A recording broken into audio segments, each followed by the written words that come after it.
Johnny Dollar. Earl Foreman, Johnny. Yours Oh, truly, hi, Earl. How are things down Johnny in Dollar. Florida? I don't know. What? I'm calling from Green Mountain Falls, Colorado. What under the sun are you doing out there? Fishing trip? Hardly. Because if it is, I'll join you. I want you to join me, all right, but no fishing. I've got a problem, Johnny. One of my important clients is here. Ah, I see. Okay, Earl, I'll grab the next blanket.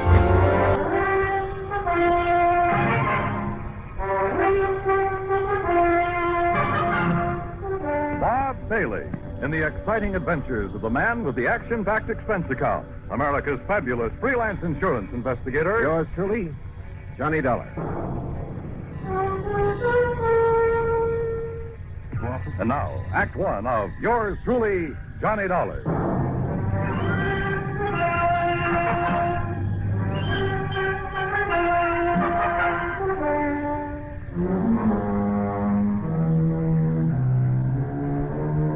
Expense account submitted by Special Investigator Johnny Dollar to the Tri-State Life and Casualty Insurance Company. Attention, Earl Foreman.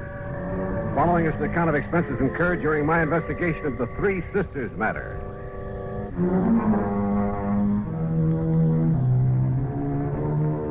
Expense account item 1, $151.80, transportation to New York, then airfare and incidentals to Colorado Springs. Earl met me at Peterson Field, the municipal airport.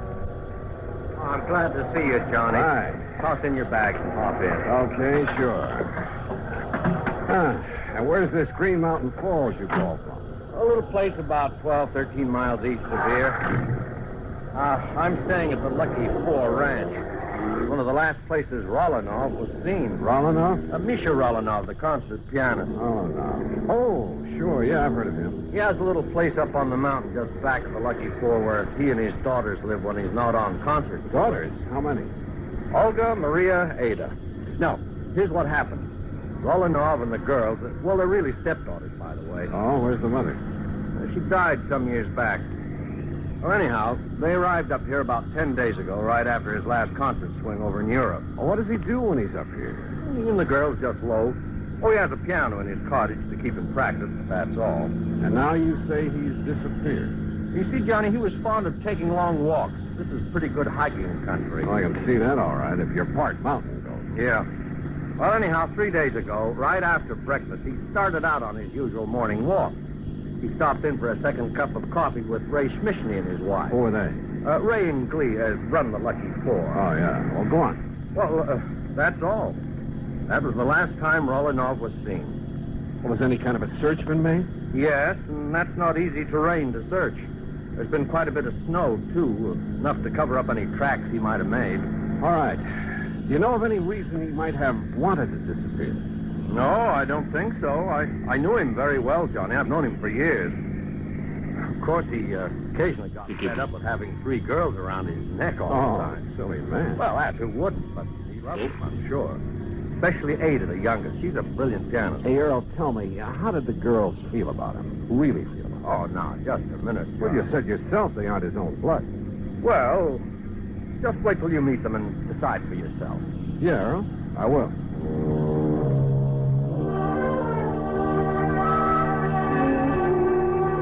The Lucky Four was on a level spot on the side of a mountain. It consisted of half a dozen neat, modern, comfortable cottages, and from the front window of the one we shared was a beautiful view of Pike's Peak. Huh? Oh, come in, Ray. Come in. You see us come up the drive? I want you to meet the man I've been telling you about. Ray Schmishny, this is Johnny Dollar. Hi, Ray. Johnny, only I'm afraid he got here too late, Earl. Oh? Well, what do you mean? Well, just a few minutes ago, before you got back here in a gully up on the West Meadow, way up where I dumped the trash, you know where I mean? Yes?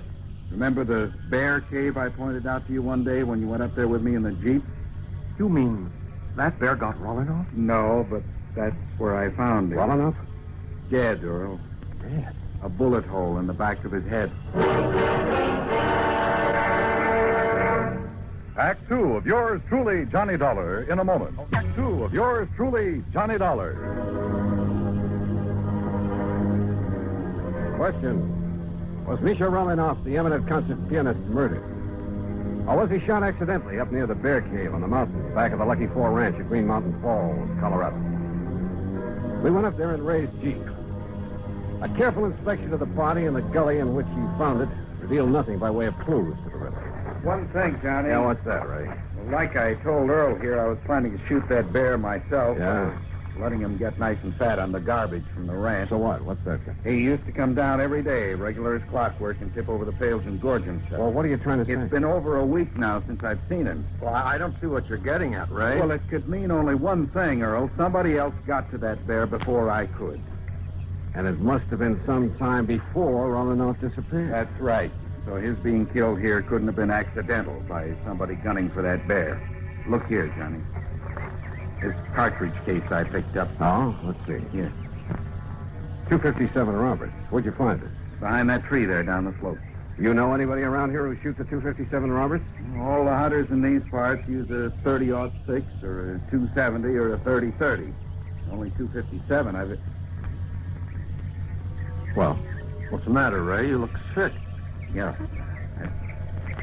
There's a 257 up in the Rolinoff cottage. And one of the girls, she's a pretty good shot. Ray, you know what you're saying. which one, Ray? Olga? Maria? Ada? No, I won't do it, Johnny. I won't accuse them. Look, this is no guessing game. This is murder. No, Johnny, I can't believe it. Not one of them. Besides, I got to drive into Colorado Springs, notify the coroner and the police. But if you know something that'll help us... No, Johnny, because if I was wrong, I'd never forgive myself. Don't you understand? Oh, all right. Earl, do you know the way up to the Rolinoff place? Yes, Johnny. Road all right for my car, Ray? Yeah, it's okay. Then let's go.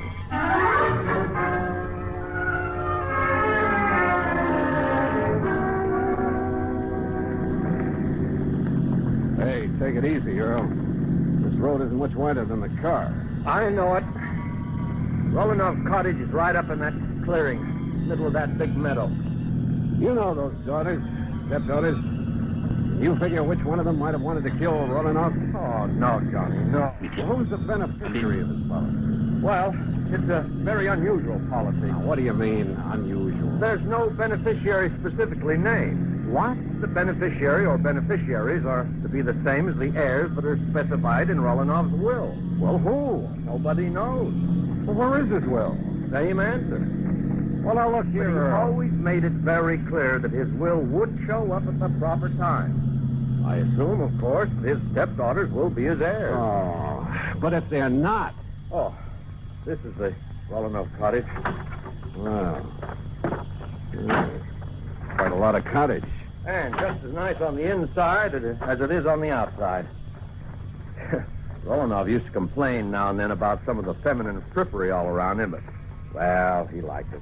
And you're sure they all got along well together? Well, of course, every family has a little spat once in a while. Johnny, now listen to me. Earl, we shall see what we shall see. I know that after what Ray said, the evidence kind of seems to point to one or all of them, but, well... Yes? Oh, hello. To say the girl who stepped through that door was beautiful would be the understatement of the week. Tall and striking, dressed in something that looked like Schiaparelli or Christian Dior, as though she'd just stepped out of Charles or the Ritz. And if her two sisters were anything like this... Johnny, I said this is the older sister, Olga Rolinoff. Johnny. Oh, I'm sorry. Hi, Johnny. Hi. Daydreaming? Yeah, I guess so. So you're the investigator Earl told us about. Come in, won't you? Sure, thanks. Have you found out anything about Daddy? Olga, that's what we... No, Olga, we haven't. Oh, dear. Such a terrible... Oh, wait a minute, Johnny. You wait. Ada, we have guests. Oh? Hello, Earl. Oh, hello, Ada. And this good-looking man is Johnny Dollar. Hi. Hello. Well, that's a nice, warm welcome. Ada, why don't you go in and fix your hair? You look a fright. That plain old house there, really. What's that you're playing, Ada? It's the last thing Daddy wrote. He wrote it frantically the morning it was almost as though he knew something was going to happen to him. Oh, come now. And he had to write it before it did happen. Oh?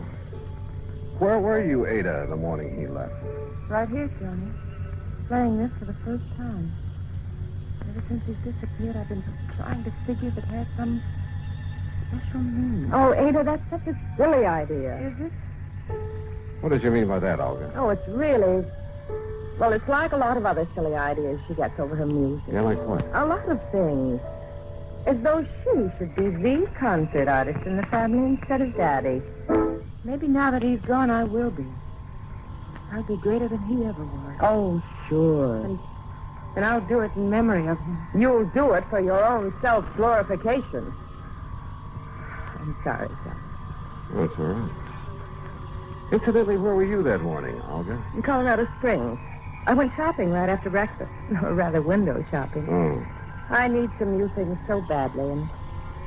Well, you know, I have to keep up with the styles, or I'd look like our poor little artist here. Oh, yeah. Where was your other sister, Maria? I don't know. Oh, Ada, stop that. When I left the house, she and Ada were doing the dishes. Well, you weren't helping. I told you, Johnny, I had to go into the spring. Oh, yeah. Where is she now? Oh, Maria's probably out in the hills somewhere, camping all Maria's right here, Olga. Hello, Earl.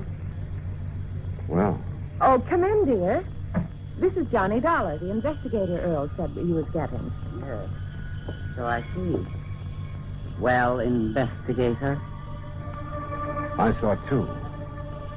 And I didn't like what I saw. Maria was dressed in khaki shirt, breeches, and hunting boots.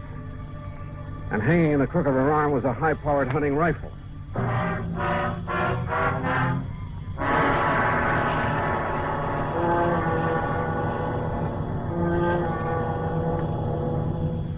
Act 3 of yours truly, Johnny Dollar, in a moment. Act 3 of yours truly, Johnny Dollar, and the Three Sisters Matter.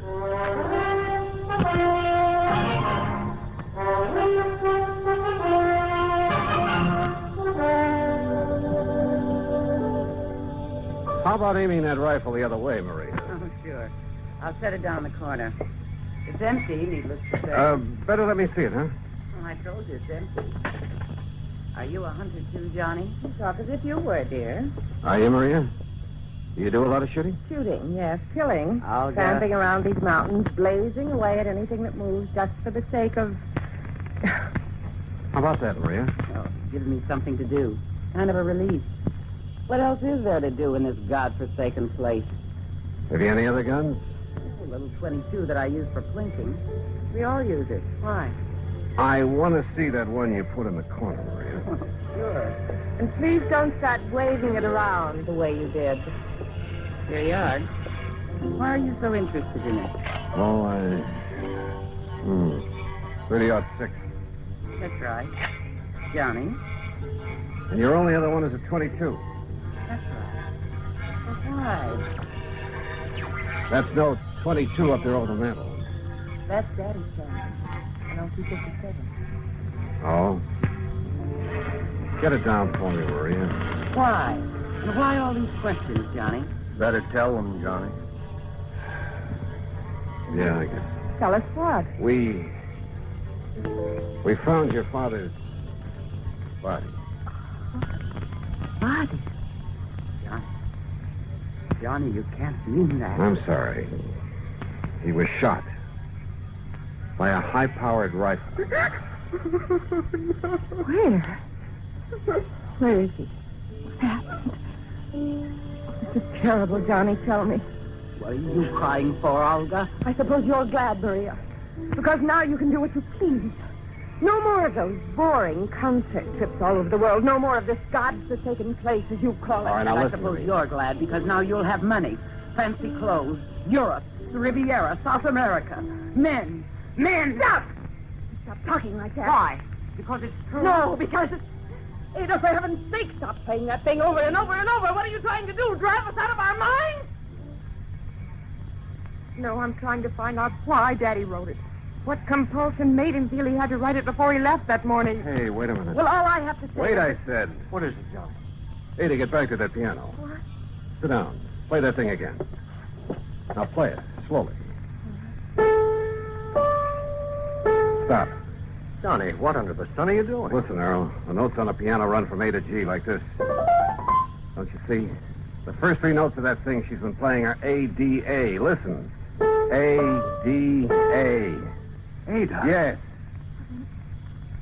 Daddy wrote it as a message to me. Oh, now, wait a minute. The rest of it now, quickly. D-E-F-A-C-E, deface. E-D-G-E, edge. C-A-G-E, cage. B-E-D, bed. What is that supposed to be? Ada, deface, edge, cage, bed. The canary cage. Right. And that's exactly what I'm going to do. Tear out the base of that cage. Don't hurt the little bird. Will somebody please tell me what this is all about? Hey, look here. Look. It has a false bottom. Yes, but look what's in it, hidden there. Yeah. Last will and testament of Misha Romanov. Johnny. Plus... What does it say, Johnny? That note with it. Daddy's handwriting. What? Well, it looks like Romanov put the finger on his killer. Johnny, what does it say? And my reason for deliberately omitting her from my will. Omitting whom from his will? What are you talking about? Read on, Johnny. Let me see. Is not only because of the self-centered life she's always led. Sister? Not only because of her constant, completely selfish extravagance. I'm afraid that could apply to all of it. An extravagance which finally led her to forging my name on checks. Who, Johnny? Then when I discovered that she was sneaking out and practicing with the old rifle that's kept over the mantel. The 257. It was kept over the mantel. Don't move. Oh, no, put it down. All right. So he cut me out of his will. And if I can't have what I wanted, you won't have it either. Now, look here, I'll Don't go. move. This gun holds 5 shots. I know because I reloaded after I killed him. Olga. And now you all know that I killed him. All right. 1 shot is for you, Maria. 1 is for Ada. 1 is for you, Earl, and 1 for Johnny. Olga, listen. And that leaves 1 for me. So that when I've finished, no one will ever know. Olga, you're out of your mind. Maybe so. But what difference does that make now? Because now there's no other way out for me. There's nothing else. I can't stand still. Because this is the end. For all of us. No. No. It's empty. It's empty. The gun won't stop me. There's Maria's gun. Not for you. I'll got to leave you. You creature. Oh.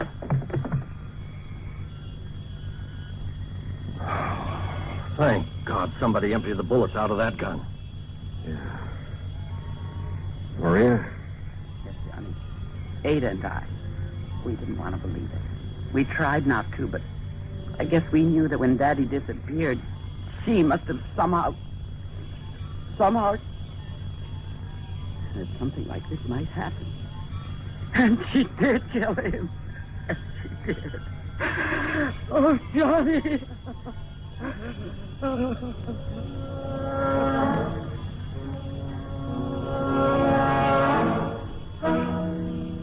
Why? Why?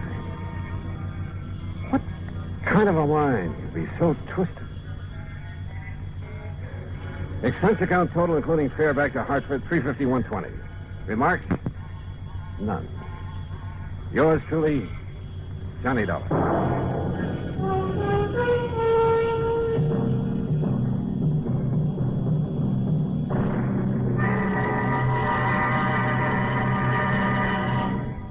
Our star will return in just a moment to tell you about next week's story. Star to tell you about next week's story. Next week, a beautiful girl, a model, in fact, and unfortunately, a model crime to go with her. Join us, won't you?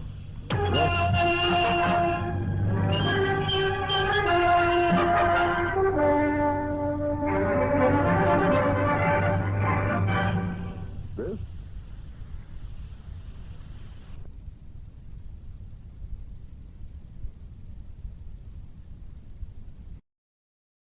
From Hollywood, it's time now for Johnny Dollar. Bert Major, Johnny. Masters Insurance and Trust. Oh, hi, Bert. You know anything about spacemen? Never saw any, if that's what you mean. Neither have I. But I know somebody who thinks he's been contacted by them. Oh, sure. I have some whimsical friends, too. Not funny, Johnny. The company is betting $2 million that this man is either a liar or pulling one of the biggest hoaxes in history. $2 million? That's right. Conrad Billings. Ever hear of him? Billings, Texas Oil, one of the richest men in the country? Right. Presently of California, where he's holed up in an isolated mountaintop lodge, minus a $2 million collection of diamonds he took up there with him. And you insured them? Yes, but not against ordinary theft. What does that mean? Those stones were insured against theft by persons or things unknown on this earth. What? That's right. Holy... You're serious, aren't you? You bet I'm serious. Okay, Bert, I'll see you at your office.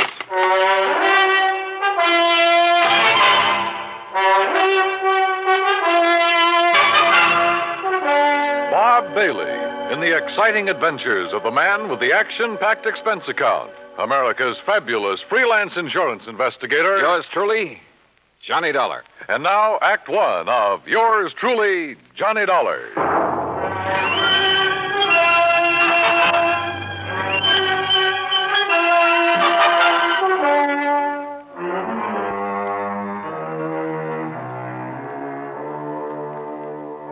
Expense account submitted by Special Investigator Johnny Dollar to the Home Office, Masters Insurance and Trust Company, Hartford, Connecticut. Following is an account of expenses incurred during my investigation of the Diamond Dilemma matter.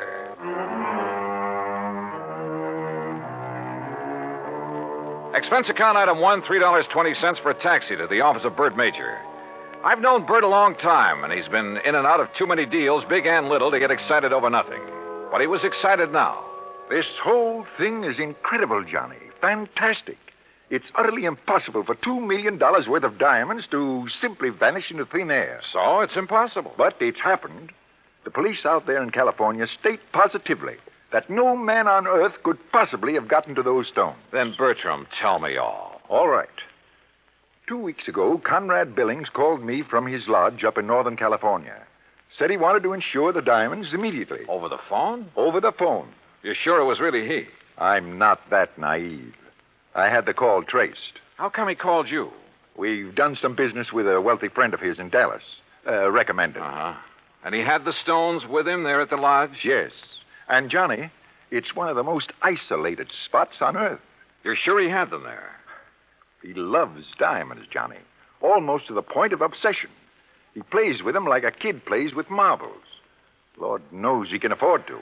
So you insured $2 million worth of diamond marbles over the phone? I did. And you say you aren't naive. Oh, look, a remote lodge, an eccentric old man, some expensive baubles. A rank amateur could get at him. You haven't listened to me, Johnny. You've missed the point entirely. I wouldn't care if he left the diamonds lying out on his front doorstep. I insured those diamonds solely against theft by persons or things unknown on this earth. That's the exact wording of the policy. And now they're gone? Yes. So, someone took them? Prove it. What? Someone, and not something. Now, why would anybody in his right mind want to insure against theft by other than people? I asked myself that question. My answer was that a billionaire in active command of his business empire must be of sound mind. And if he wants to satisfy a whim and is willing to pay for it, why should my company refuse his money? You think maybe he has an obsession about flying saucers and the people or things who fly them? Who knows? Or what knows? Johnny, you've got to go out there and make some sense out of all this. Who are the contacts so far? The head of his San Francisco office, Norton Shields.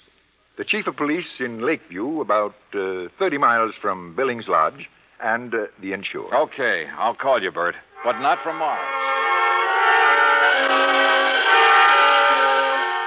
Expense account item 2, $280, deluxe flight with trimmings, Hartford to San Francisco. A piece of fog was rolling up Market Street, and it was 2 a.m. when I finally got to the office of Billings Enterprises and met Norton Shields. He was wide awake, sharp, about 35. Yes, Mr. Dollar, I've been in charge of Billings' West Coast operation for 10 years, with time out for Korea. Pretty young for such a responsibility. Billings hired me because I know the oil business. I learned it young. Uh-huh. You like him? You don't have to like a man just because you work for him. He's shrewd and knows how to make money. But he has foibles. Yes, he has foibles. Diamonds. Have you ever seen them? Sure. Where? Oh, here in the office, at the lodge where he is now, at his home. You're certain he took them up to that lodge? 3 weeks ago tonight, they were spread out right here on this desk. He put them one by one in a chamois bag, put the bag in his pocket. I walked him to his car, and he was driven straight to the lodge. All right. What about the flying saucers, the spacemen, or whatever it is? No, that's a new one. I learned of it when Mr. Major called, disclosed the terms of the insurance, and the fact that the diamonds had been, that they were gone. You haven't talked this over with Billings himself? No, I haven't. Don't you think you should? Why? If he wants me, he'll call me. How do I get to this lodge? I have a company plane and pilot ready to fly you to Clear Lake in the morning. You'll be met there by a car and driver. Anything else you want, call me. Why all the cooperation when you're not even supposed to know what's going on? A good lieutenant knows when to follow orders before they're issued. You're registered at the Mark Hopkins. You better get some sleep. Yeah, I may need it.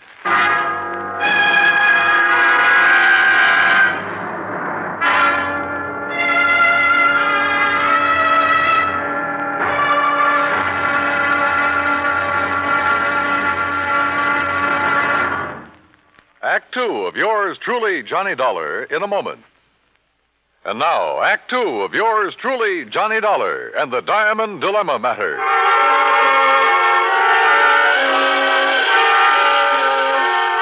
The company plane turned out to be a plush 2-engine amphibian waiting for me at a private dock near the Golden Gate Bridge.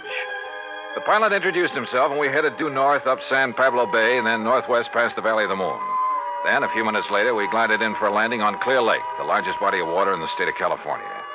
There, I was met by a car and a driver as promised.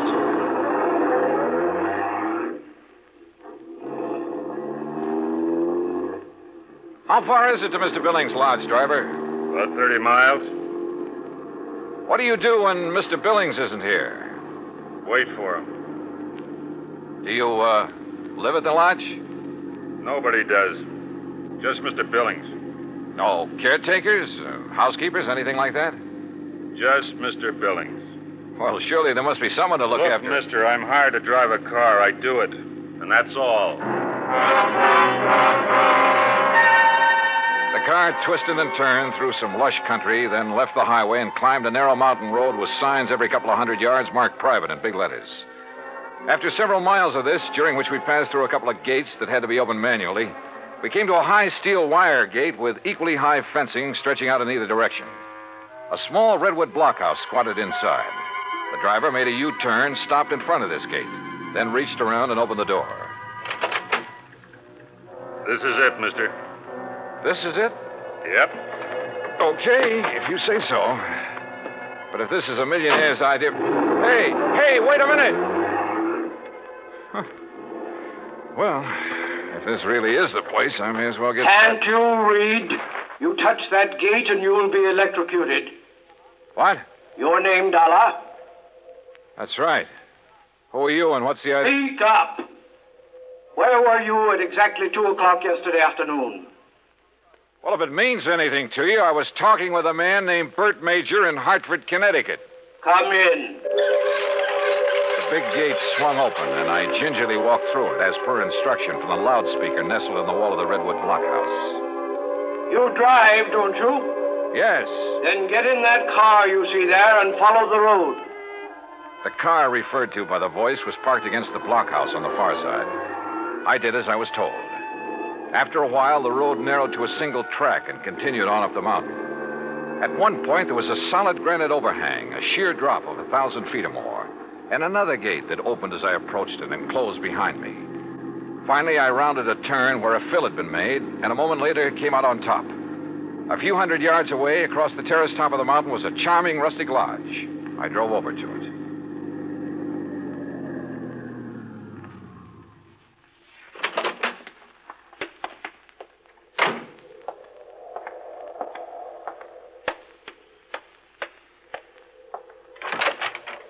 Good morning, Mr. Dollar. Mr. Billings? Come in. Hearing about this man was strange enough.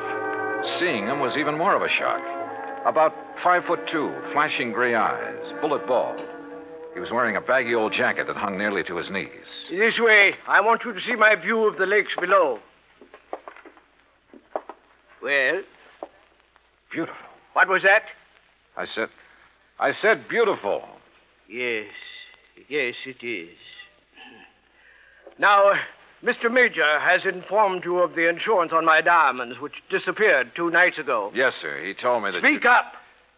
He told me you insured $2 million worth of diamonds against theft by persons or things unknown on this earth. Exactly. And I wish to collect from your company on that basis. Well, Tell me, where did you keep them? Right here on this table in front of the window, right here. You mean to say you didn't lock up such valuable property? Mr. Dollar, let me show you something. Look here, on my control panel. Do you recall the series of gates you passed through after leaving the main road? Yeah, very well. Well, by means of my electronic devices, I followed your progress every inch of the way. Well, I'll be darned. I watched your arrival at the main gate on this video screen. Ingenious, eh? That's putting it mildly. What did you say? I say that's putting it mildly. Yes. As I'm sure you noticed, this mountaintop is completely encircled by a 12-foot electrified fence. Between it and the inner fence is a maze of photoelectric cells. This panel controls floodlights with which I can cover every inch of ground between the 2 fences. These viewers are geared to the floodlights. All of this equipment is automatically activated on contact. In short, Mr. Dollar, I can detect and follow any person or thing which moves through or between these 2 fences. Anyone who knows electricity could cut your fences and come right on up the road. I did not say this mountaintop was impregnable. I said no one could reach it without my knowledge. Why did you take out such limited insurance on your diamonds, Mr. Billings? I've made my money by leaving nothing, absolutely nothing, to chance. Now that man has projected objects into outer space, it is reasonable to assume that other planets may be ahead of us in technical endeavors. Diamonds would be of tremendous value to an unknown civilization. Well, look, how do I know this is not just an elaborate scheme to collect $2 million? A fair question, Mr. Dollar. What would prevent you from hiding those diamonds somewhere on this mountain? I should consider that question an affront to my integrity, but under the circumstances, I do not. I simply defy you to find them. Then what's your explanation of their disappearance? I have none. And unless you find one, I intend to collect from your company under the terms of the policy. Mr. Major mentioned the chief of police in Lakeview. Do you mind if I talk to him? Andy Prentice? Not at all. I have a direct phone to his office and he's home. Would you care to talk to him now? No, thanks. But I would like to use your car. By all means. I'll open the gates for you on your way down. Just one point. There must be no publicity on this matter. Understood? Mr. Billings, if I can't prove that your diamonds were taken by a person, those space cats are going to get a lot of publicity. Act 3 of yours truly, Johnny Dollar, in a moment. And now, Act 3 of yours truly, Johnny Dollar, and the Diamond Dilemma matter. While I drove down the mountain with gates electronically opening and closing behind me, I did some thinking. Billings had bought and paid for his privacy at tremendous cost. I couldn't see any loopholes in the setup. Yet, the diamonds had disappeared. 45 minutes later, I pulled up in front of the police station in Lakeview. Obviously, I was expected by the chief of police, Andy Prentice. Hello, Mr. Dollar. My name's Prentice. Mind if I join you? No, hop in. Just cruise down by the lake. I'm sure you want this to be a private conversation, too. Good idea. Well, what's your opinion on the diamonds? Well, I don't know who took them, but I'll tell you one thing. I don't believe it was some thing or somebody from outer space. Well, how would you get through all those electrified fences, photoelectric cells, floodlights, and closed-circuit viewers? Yeah. Well, what's your opinion? I'm as practical and logical as the next fella. If a human being couldn't get to Mr. Billings without his knowledge, and he'd call me the moment somebody tried, well... Oh, sure. Spaceman. Well, what else? I noticed one thing, Chief. He's a little hard of hearing and doesn't wear a hearing aid. He doesn't need one. Just turns up the volume on all that electronic stuff he has around him. Well, suppose someone parachuted onto the top of that mountain. How would he get out? Man could dig under those fences. That would leave evidence, and I've been over every inch of the ground. I've even thought of the expert pole vaulter idea. No sign. Nothing makes any sense. Yeah, I see what you mean. How about a ride in Billings' private plane? I'd like to take a look at that mountain from the air. I don't know what good it'll do you, but I'll go along. Well, maybe there are spacemen. But I still don't believe it.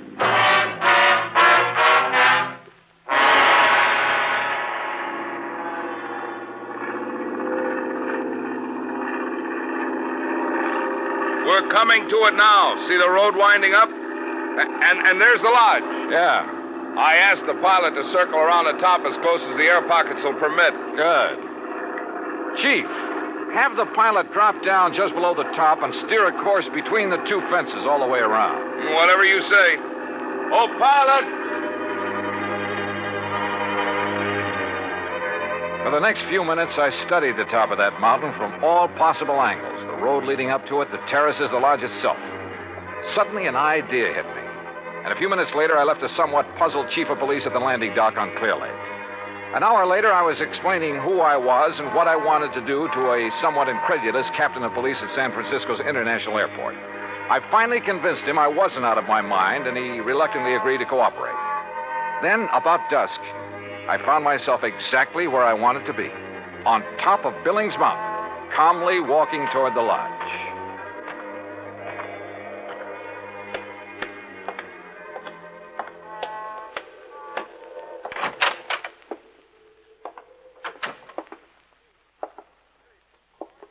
Good evening, Mr. Billings. What? I said good evening, sir. Mr. Dollar. Why, I don't understand. See? No spacesuit. Why, I can't believe it. How did you do it? How did you get here? The same way as the man who stole your diamonds. But this is impossible. Impossible. My electric system gave me no warning. That's because you have it located in the wrong place. What? It's in the two fences and between them halfway down the mountain. Above them, there is one level spot, 50 yards across, that isn't covered by your automatic whistles and bells. But it isn't, it's not necessary. Wrong. It's just big enough for a helicopter, which is waiting for me out there right now. A helicopter? You didn't see us because we came in and landed below your line of sight. You didn't hear us because you don't wear a hearing aid. I can't believe it. But you must be right. And you'll have to agree that your diamonds were not stolen by persons or things unknown on this earth. The terms of the policy. Of course, I disallow all claim, but Good. Now, it's none of my business, Mr. Billings, but was your San Francisco manager, Norton Shields, a pilot during the time he was in Korea? Why, yes, he flew rescue missions in a helicopter. Yeah. The company that insured your diamonds against ordinary theft might be interested to learn that. Good night, Mr. Billings. Yes. Good night, Mr. Dollar.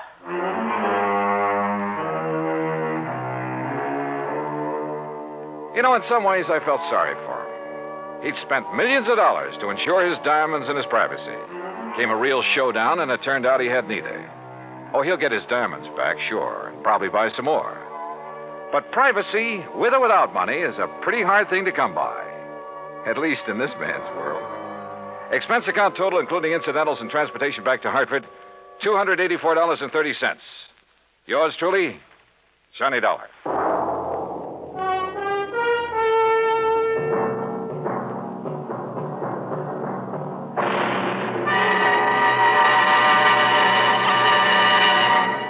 Our star will return in just a moment. Now, here is our star to tell you about next week's story. Next week, a moth, a tiny moth, solves a case involving our national security. Join us, won't you? Yours truly, Johnny Dollar.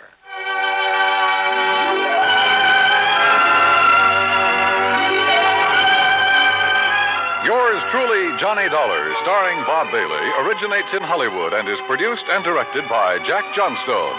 Today's story was written by Alan Botsey. Heard in our cast were Edwin Jerome, Paul Dubois, Frank Gerstle, Junius Matthews, and Marvin Miller. Be sure to join us next week, same time and station, for another exciting story of yours truly, Johnny Dollar. This is Dan Cubberly speaking.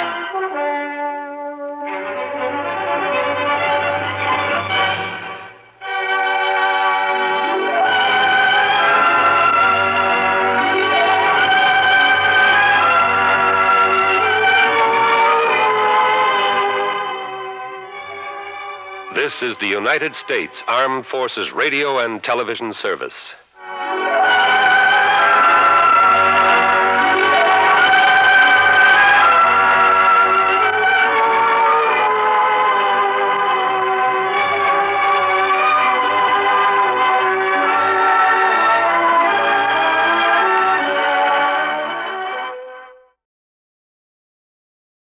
Hollywood, it's time now for...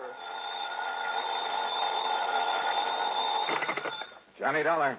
Nick Walters, Johnny. Northeastern Fidelity and Bonding. Oh, hi, Nick. How's with you? Good and bad, Johnny. Good and bad. Well, I'm sure it's nothing good you've called me about. What's the problem? $58,000. Lost, straight, or stolen? As if I didn't know. Yeah, probably stolen. Ever heard of the Old Lang Syne Furniture Company? I have not. Sounds like a gag. It's no gag. Some of the finest traditional furniture in the world comes out of that plant. Really? It's up in northern Massachusetts in a little town north of Fitchburg, and it's run by a bunch of real characters. Oh, how do you mean? Well, I suggest that when you go up there, you wear a dark blue suit, white shirt, and black four-in-hand tie. Huh? Oh, and suspenders. Be sure you wear suspenders. Are you kidding? Why? Why don't you come over here at the office and let me tell you about it? Yeah, Nick, I think I'd better.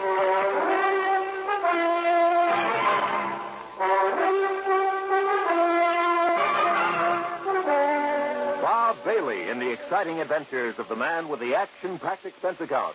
America's fabulous freelance insurance investigator. Yours truly, Johnny Dollar. And now, Act One of yours truly, Johnny Dollar.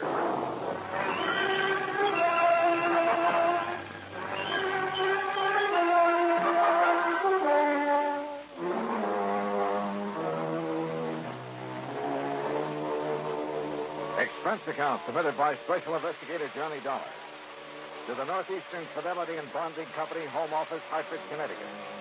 Following is an account of expenses incurred during my investigation of the Two-Face matter.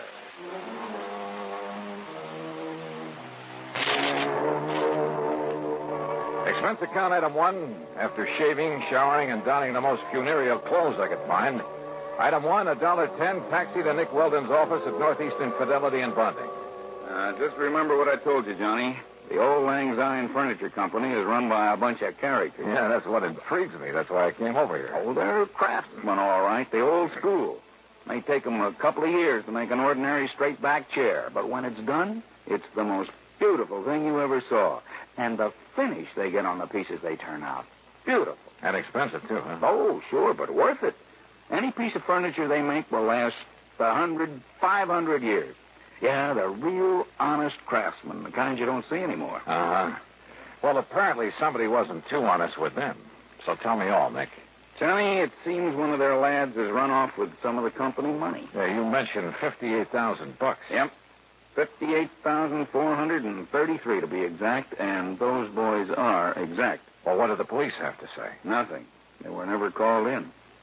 Well, why not? I told you, the place is run by a flock of real characters. Oh, brother, they must be. When did this happen? Sometime within the past 3.5 years. And you've just found out about it now? That's right. Well, how come? I told you, John. Yeah, that's right. You told me. They're a bunch of characters. But didn't their policy state that any claim had to be filed within 60 days of the loss? Oh, we waived that for them. Struck it from the policy. Why? Because they don't like to be rushed in anything. Rushed? After all, 60 days. And don't forget, they only discovered the loss a bit over a month ago. They even took a month to let you know about it. Yeah.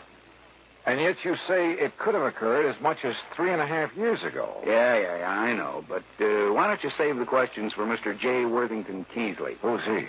Yeah, the senior member of the organization, I guess you'd call him. There are no officers, you know, president, vice president, and so on. You mean a company big enough to suffer a cash loss of $58,000? Johnny, I told you. Yeah, that's right. You told me. Yeah. So, will you go up there and see what's what? Nick, I'm going up there for just one reason, on expense account, of course. Oh, of course. And that is to take a good look at these crazy characters you've been telling me about.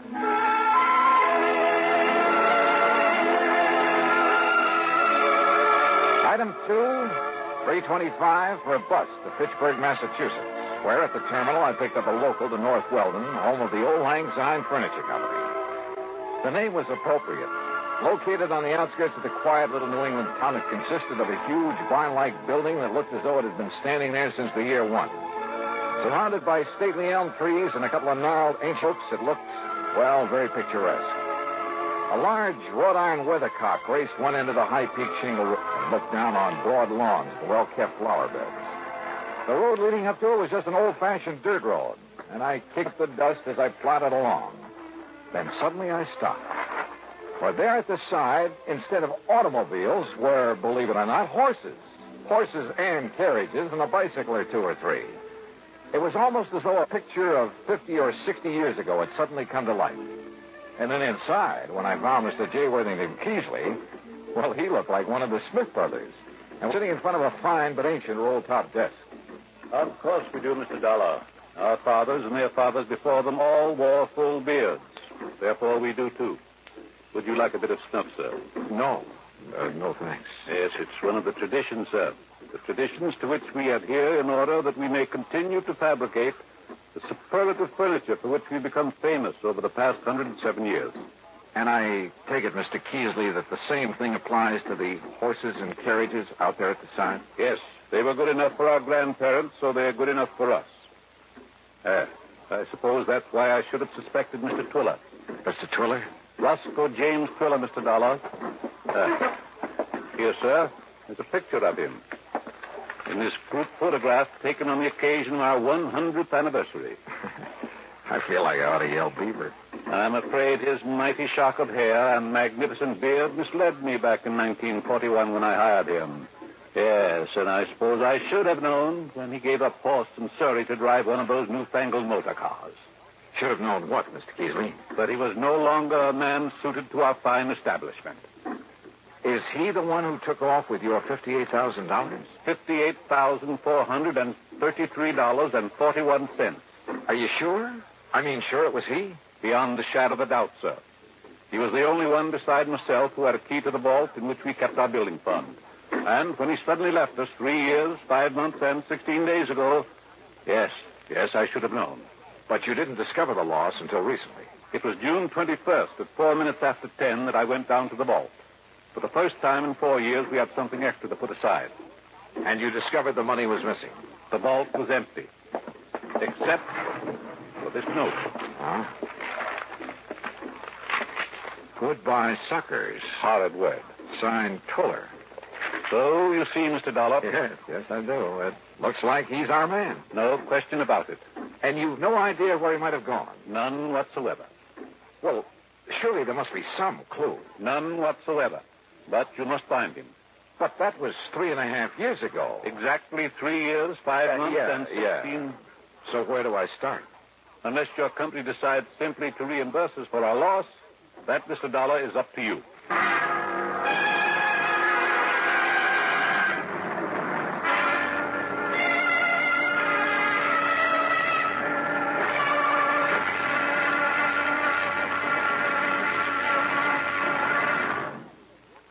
Act 2 of yours truly, Johnny Dollar, in a moment.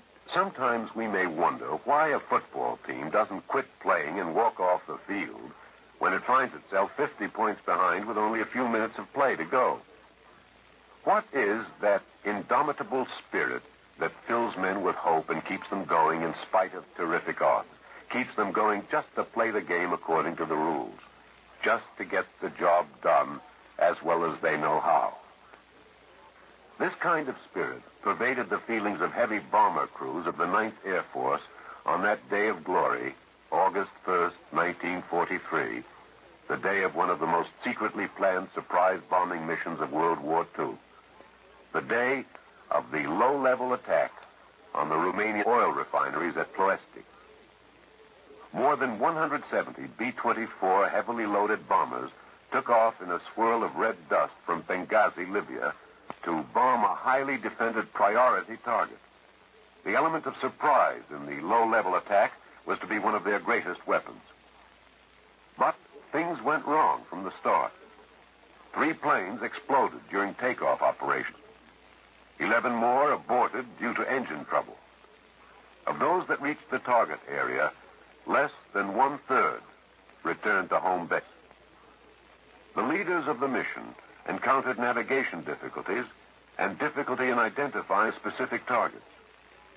And due to the loss of that elemental hope, surprise, they also encountered devastating enemy firepower from flak and fighters.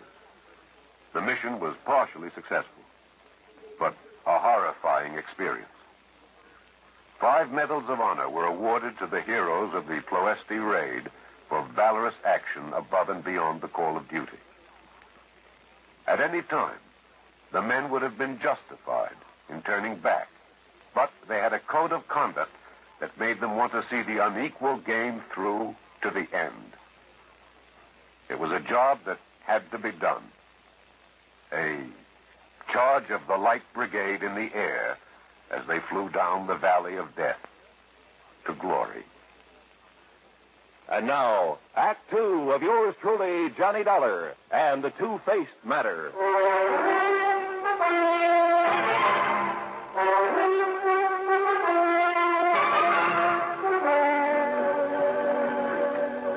Okay, Mr. Keasley, it looks like this man Twiller is the one who walked off with the money in your safe when he left your employ. No question about it. And unless you can find him, your company will have to pay the full amount of the loss. Yeah, well, even if I do find him, the chances are he'll have spent that money. After all, 3 years and a half. Exactly 3 years, 5 months, and 16... You say you have no idea whatsoever as to where he might have gone. With that much money, he could be anywhere in the world. Uh-huh. Where did he live? I don't know, sir. What?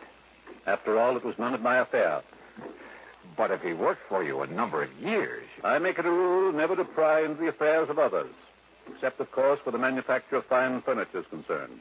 Well, doesn't anybody in this organization know anything about Twiller? Possibly Mr. Bottomley. Who's he? He is presently engaged in creating a Hepplewhite table in the shop. Come, we shall speak with him. The huge shop dated back 100 years at least. There wasn't a single power tool, not even a buzzsaw. But some of the tools looked as though they might have been used to build the ark. 8 or 10 men, all of them old, all wearing dark trousers, suspenders, and white aprons, were busy turning out fine pieces of furniture, carefully, almost lovingly. And every one of them wore his own distinctive full beard. Hooray for tradition. Mr. Keasley led the way to a man who was gently trimming the edge of some kind of a sideboard. Good morning, Mr. Bottomley. Good morning, Mr. Keasley. You must pardon this intrusion, Mr. Bottomley. It must be for good reason, Mr. Keasley. So you must understand that I cannot afford interruption if I am to finish this credenza by the 1st of the year coming. Of course. I wish you to meet Mr. Johnny Dollar. Good morning, Mr. Dollar. How are you? He is an investigator, Mr. Bottomley, come to get us back the money we lost. Then he must find Mr. Twiller. Exactly. Good morning, Mr. Thurston. Good morning, Mr. Keasley. Mr. Keasley tells me you know where this man Twiller lived. He was my neighbor. Lived alone next door to me. Where? And I assure you, sir, I had no idea of his designs on the company building fund. Yes, I'm sure, but now if you'll tell... Each morning, he drove me to work in his carriage until he purchased that abominable motor car. Oh? I refused to ride in it, sir, and bought myself a bicycle. You did properly, Mr. Bottomley. Good morning, Mr. Woodstone. Morning, Mr. Keasley. Well, just where is it that Twiller lived, Mr. Bottomley? In the village of North Weldon. East North Weldon, on Peach Avenue. Well, then perhaps the authorities there will be able to give me some kind of a lead. The authorities? The police, Mr. Keasley. The police? Good heavens. I hope not, Mr. Dollar. Surely not the police. Gentlemen, please. These gentlemen are right, Mr. Dollar. Think of the blot on our good name. Now, look, your loss amounts to $58,000. $58,400. If I don't find this man, my company's going to have to pay off. I know, but the police... Now, look, my immediate job is to find this Roscoe James Twiller. And if I need the help of the police to do it... Who's the chief of police in North Weldon? Well? The mayor, Mr. Dollar. What's his name? John Kenworthy Wilkins, Mr. Dollar. Any of you know him? We do not mix with the townspeople, Mr. Dollar. We don't even go into town, Mr. Dollar. That's right. But I do have a picture of the mayor. Here, sir. Bottomley, where did you get this? He's running for re-election, Mr. Keasley. I found this poster in my carriage. Well, get rid of it, man. This is indecent. No, wait a minute. Let me see that. Terrible, disgusting. Huh? Why, it's a disgrace to have such a thing within the walls of a fine old company. Oh, no. No wonder the old boys were shocked. For His Honor the Mayor of North and East North Weldon was not only as bald as a billiard ball, but to top it off was clean shaven. Yeah, a picture like this within the walls of the Auld Lang Syne Furniture Company was real sacrilege. But I still hadn't done my job. I had to find this man Triller or let the company pay out $58,000. How to find him? I hadn't the least idea.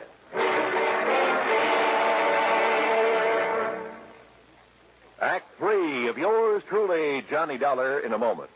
Times have changed, and so has the man.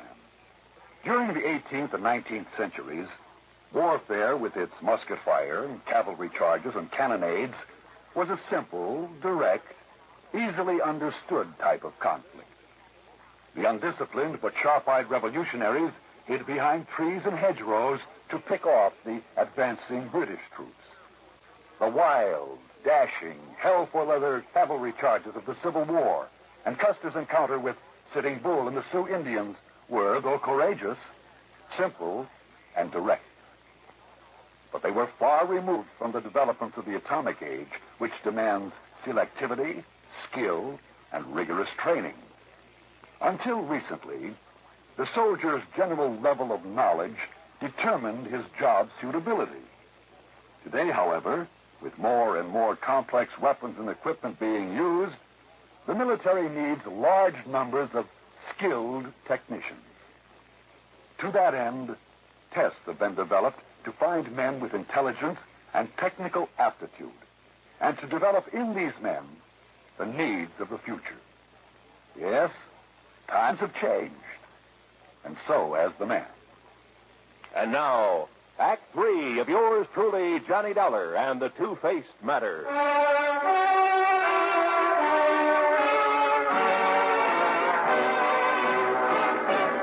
I found the mayor of North Weldon sitting comfortably on the shaded porch of his home, fanning himself with an election placard and sipping at what looked suspiciously like a gin and tonic.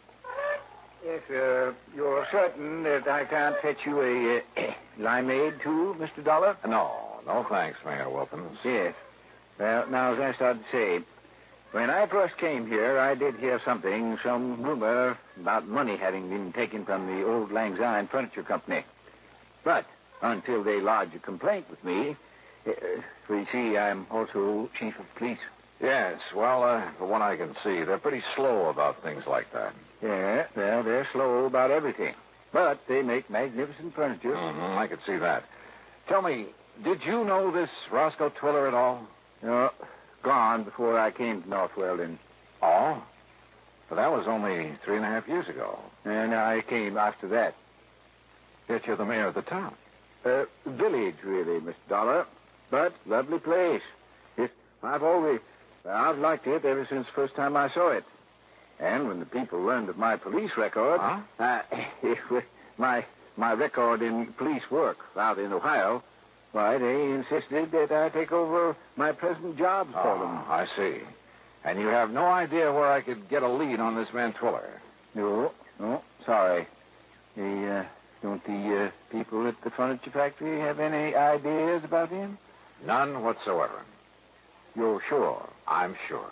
Yes, well, if what you've told me is true about his taking the money, he is probably far, far away. Yep, I'm afraid so. Just as far as I am from solving this case. Well, we chatted on for a few minutes, and then I left him in the hope of finding some erstwhile neighbor who might be able to give me some help. I headed across town toward Peach Avenue. And as I was about to pass the bus stop... Bang! Bang! Huh? Bang! Bang! You're dead! Oh. And another redskin bit the dust. Well, hi there, fella. Cowboy, huh? Sure, I I'm a cowboy and a policeman and an artist and everything. Sure. My name's Jimmy Carter. What's yours? Johnny Dollar. Want to see some of my artistical drawings? Yeah, sure I do, Johnny. Just look at this cigarette advertisement here on the fence. Uh-huh. With my own crayons, too. That's it. How's that? Jimmy, that's the most beautiful mustache I ever saw on any girl. Sure. My teacher says I'm going to grow up and be a great artist. Oh, sure. But first I have to get a paint set. Sure you do. And see what I've done with this one. Sure, you... Jimmy. That's our mayor. Yeah. He's running for re-election. That's why he has all these signs all around. Don't you think he looks a lot better with some hair on his old bald head? And a little child shall lead him. Now I'm going to put a beard on him. See? Like some of those old men at the furniture factory. Stay with it, Jimmy. Stay with it. Ah, they're funny old men. Like this. See? Uh-huh. Only they never come in town. Never. There. Doesn't that look like one of them? There. Jimmy, that's so good I'm going to save it. Really? Yes, sir. Thanks a lot. Gee, you mean it? I sure do. I didn't know I was that good. Jimmy, you'll never know how good you are.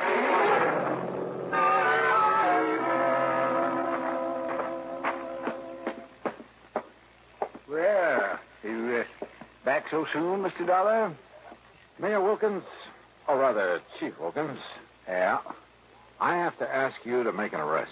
You mean you've found the man that you've been looking for? If there's any question about it, I'll make a civilian arrest. Oh, I don't understand, sir. Only a few minutes ago. Only a few minutes ago, I was blind as a bat to the most obvious possibility in the world. You showed up in this town a short time after Roscoe Twiller left. Yes, that's true. Roscoe Twiller, with a heavy shock of hair and a thick beard. Well, I understand it's all men out at the old Lang Syne furniture. You, clean-shaven, completely bald. Mr. Dollar. I should have realized by the funny pink tint on the top of your noggin that you've been using some kind of hair remover. I beg your pardon, sir. Here. Look at yourself. Yes. Where'd you get that? Roscoe James Twiller, alias John Kenworthy Wilkins. Now, Mr. Dollar. And I'll bet that if I make a search of your house, I'll find the key to that vault in the furniture factory. No, I threw it away. Yeah. Do you want to make the arrest yourself, Twiller? Or shall I?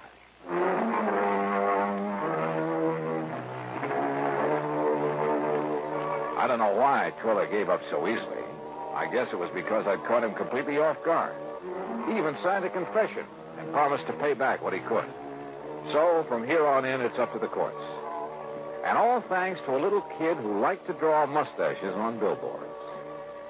Expense account total, including the finest paints that I could find for my little pal Jimmy. Ooh, hey, wait, I gotta pad this. It only comes out to $9.80. Yours truly, Johnny Dollar.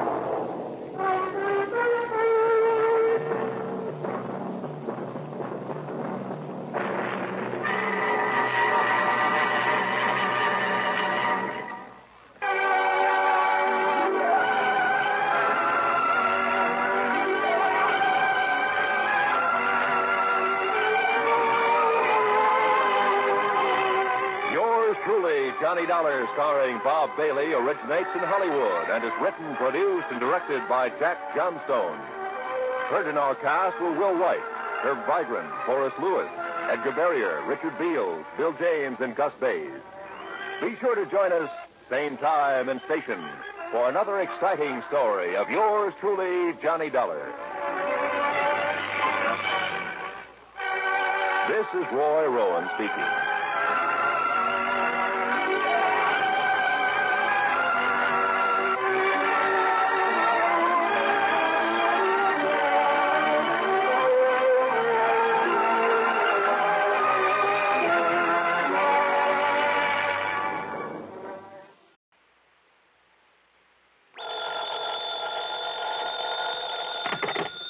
Johnny Dollar. This is Al Turner at New Britain Mutual. Hi, Al. What goes with you these days? Johnny, one of our important clients is very anxious to get in touch with you. Says that she's an old friend of yours. Oh, who's that? Her name is Mrs. Virginia Haskell. Virginia Haskell? That's right. Sorry, Al, but I'm afraid I never heard of her. Before before she got married, about a year ago, her name was Van Doren. Ginny Van Doren? Yes. Oh, well, now that's something else again. And I mean something. Well, then you do know her. One of the most delectable bits of feminine pulchritude I ever ran up against. Believe me, a young man's fancy didn't have to wait for spring to turn to thoughts of her. Now, what's that mean? Oh, Al, even I had serious ideas about that gal at one time. Oh? Yeah, right after college. Isn't every kid of that age intrigued by the idea of marrying into a fortune? And very beautiful. At least she was when I knew her. Still is, Johnny. So she's married to somebody by the name of Haskell, huh? Gordon Haskell. They live on Birch Brook Road, down in Bronxville, New York. Funny. What? Well, when I knew her, that blonde charmer didn't have eyes for anybody but Paul Snowden. Who's Paul Snowden? Childhood sweetheart, that sort of thing. Poor boy, making good on his own, you know the bit. Ah, yes. Too proud to marry her because of her money. But she swore that she'd never marry anybody else, that he was her one true love. But I guess she changed her mind. What did she want to see me about, Al? She didn't say. She did make it clear, however, that it has to do with some of the family insurance. Well, that's as good an excuse as any. Well, then, do you want to run on down there? For a longing look at the gorgeous Ginny Van Doren? But it'll cost you money, Al. Listen, Johnny, with the premiums we get for all the insurance she carries, life, house, property, and so on, the sky's the limit. Brother, have you stuck your neck out? Well, now, that doesn't mean you have Albert, to... I'll be in touch.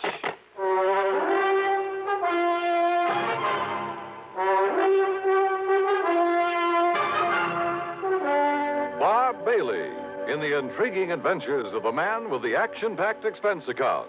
America's fabulous freelance insurance investigator. Yours truly, Johnny Dollar.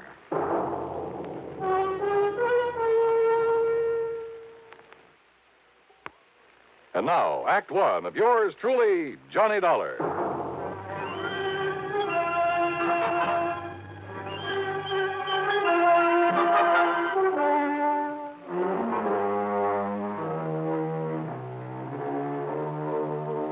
Expense account submitted by Special Investigator Johnny Dollar to the New Britain Mutual Insurance Company, Home Office, Hartford, Connecticut. Following is an account of expenses incurred during my investigation of the wayward heiress matter.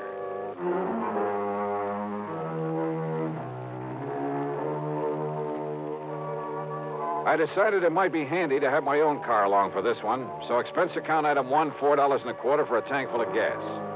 I picked up the freeway and headed south and west to fashionable Westchester County, New York. To me, Bronxville has always been one of New York's most charming suburbs.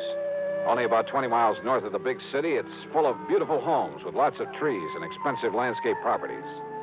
There's a lot of wealth in Bronxville. The Haskell home on Birch Brook Road was a huge English-type affair, built of stone and stucco, the kind of place that'll last 100 years.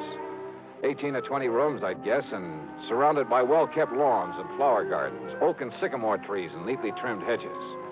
Yep, a big hunk of the Van Doren oil money must have gone into it, unless young Haskell was mighty rich. Virginia, looking every bit as beautiful as I'd remembered her from college back in the Midwest, greeted me like a long-lost, well, brother, darn it. And, Johnny, I'm so glad you could come. I'm worried, sick. Worried about what, Jenny? Gordon, my husband. Well, look, it's none of my business, but it kind of surprised me to learn you'd married somebody other than Paul Snowden. It's Paul who has me worried, Johnny. Oh? Yes. How? Well, back in the old days in college, I wasn't interested in anybody in the world but Paul.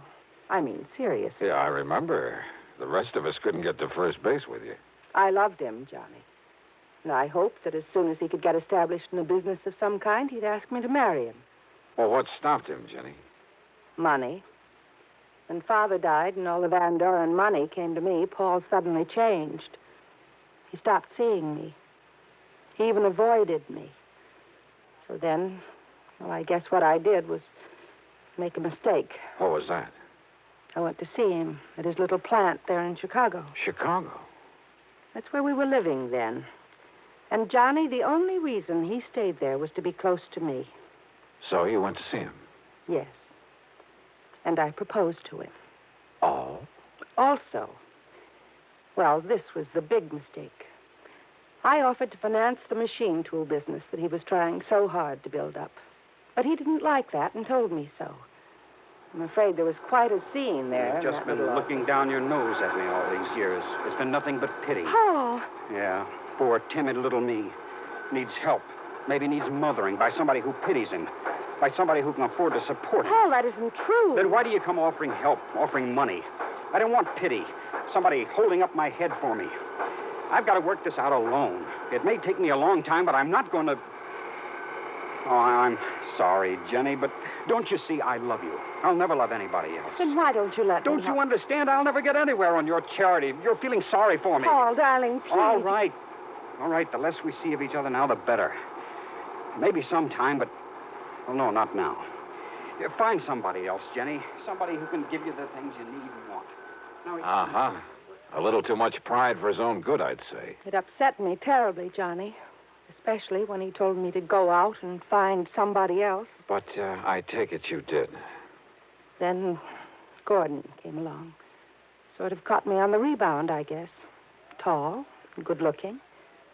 He fell in love with me the first time we ever met. I guess he kind of swept me off my feet. But now that the honeymoon's over... He's been wonderful to me. And I love Gordon, Johnny. I love him very much. As much as Paul? Not perhaps in the same way. But we're very happy together.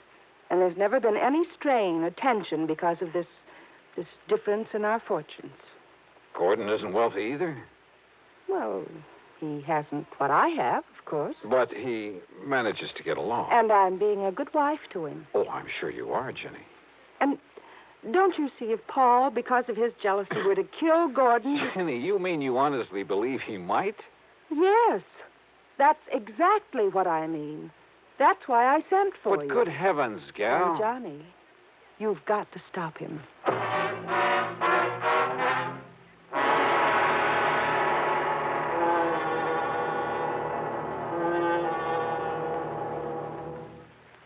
And now, Act Two of yours truly, Johnny Dollar and the Wayward Heiress Matter.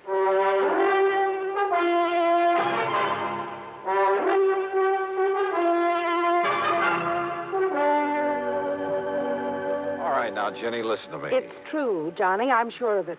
Paul Snowden has come here to kill my husband. He's told you as much? Haven't you been listening to me? Well, of course I have. Maybe my marriage to Gordon was on the rebound, on the spur of the moment. Call it anything you like, but it was Paul who turned me down. At least for the time being. I told you what he said. And simply because of a misguided sense of pride, because you had money and he didn't. Yes. Well, how did Paul take it when he learned that you were going to marry Gordon, I mean? He was terribly angry. He made all sorts of wild threats. Well, now, that doesn't necessarily... He said that he would kill anybody else who married me, and he will, Johnny. Does he know Gordon? He's never seen him. But he wants to kill him? Oh, Jenny, that doesn't make any sense. Don't you understand? It was to get away from Paul that Gordon and I came here to get married and settle down. Or because you were afraid you might still be in love with Paul. It isn't a very nice thing to say, Johnny. But it could be true, couldn't it? Is Gordon in business here in the East? Well, I've helped him to start one, Johnny. A little importing business. What did he do before? Jenny? Well, his family had quite a bit of money once. They lost it all in some bad speculations. And, well, if you must know, Gordon just sort of played around for a while. Did Paul know all this? I don't know. Because if he did, maybe you shouldn't blame the poor, hard-working guy for not liking him. But Gordon is good, and he's good to me. He's good to you. Seems to me you're the one You mustn't say that, Johnny. He is good to me. And he's all I have now. If only Paul hadn't found out where we've come to live. Oh, look, Jenny, I'm an insurance investigator, not a love counselor, and... Oh, what's the matter? Don't you believe me? All I've told you? Or are you just trying to be very cold-blooded about this? Jenny. All right, then. This happens to be a cold-blooded insurance matter. For the simple reason that Gordon's life is insured. And if you have no heart, if all you can think about is business, all right. It's your job to keep Paul from killing Gordon. Now, listen, Jenny, you've been married nearly a year. Nothing's happened, nothing at all. Yet now, all of a sudden... Because Paul has come here. He telephoned me. And there can be only one reason why he's here. I doubt that. But where is he? In New York, at a hotel. What hotel? He didn't say. Well, is he coming out here to the house? He said he wouldn't come until he could be sure that Gordon was here. And then? Then to prepare for the worst. Those were his very words, Johnny. Prepare for the worst. Wasn't Gordon here when he phoned? Yes, but I didn't tell him that. Where's Gordon now? Over in Larchmont at the Beverly Arms. In hiding, in other words. I want him to stay there until something can be done about Paul, that's all. Well, if Paul's so all-fired determined... He is, Johnny. He always was. That could be a pretty admirable quality, Jenny. Of course it is. But when he's determined to do such a horrible... Johnny, I don't understand you, the way you're taking all this. Are you going to help me or aren't you? Yes. Okay, Jenny, I'll see what I can do. If by any chance what you suspect is true, if Paul really has come here to get him... Of course he has. Paul doesn't give up, no matter what he set out to do. Which is to say that sooner or later, if you'd kept your head, if you hadn't gone off the deep end, if you had waited and married him, Jenny... I know. I should have. I should have waited for him, no matter how long it took. And... Yeah? And what? No, Johnny, I didn't mean that. I'm married to Gordon now, and I must protect him. Okay, then. The first thing to do is get him over here. What? Sure. If Paul's staying undercover, it's the only way to bring him out in the open. But if anything happens to Gordon... Like you say, it's my job to see that it doesn't. I'll see you later. Yeah, like I've said many times before, in this business of mine, you run into some real wildies, and this was one of them. Made me feel like an advice to the love shorn column. And it was pretty obvious that Ginny was still in love with Paul, that she was sorry she had married and was supporting this Gordon Haskell, who, incidentally, must have been a smart cookie to have caught her on the rebound, latched onto her and her fortune. But she'd made her bed, and by golly, out of nothing but stubborn pride, she was going to lie in it. It was well after dark by the time I left her, and as I walked out to my car, I decided that what I'd better do first was to locate Paul Snowden, somewhere in some hotel in New York City. Find out what this whole crazy affair was really all about. But then, as I reached for the door handle on my car... Just a minute. Huh? Yeah?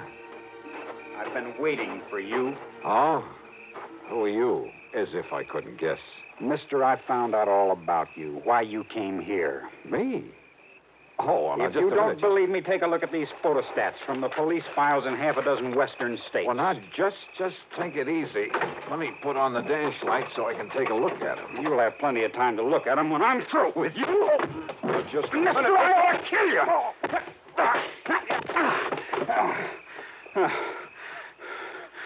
All right, now. You want some more? Johnny, what on earth's going on out there? Huh? Johnny? What? Johnny! Oh, no. Paul! Paul, what have you done to Johnny Dollar? Johnny! Oh, dear, this is terrible. Oh. Well, it ain't exactly good. That was Paul. I saw him. Yeah, so I figured. He must have found out that I sent for you. Why, if I hadn't come out of the house to see what the noise was all about, he might... Don't you see, Johnny? Don't you believe me now when I say he's come here to kill Gordon? Jenny, I guess if you didn't convince me, Paul has.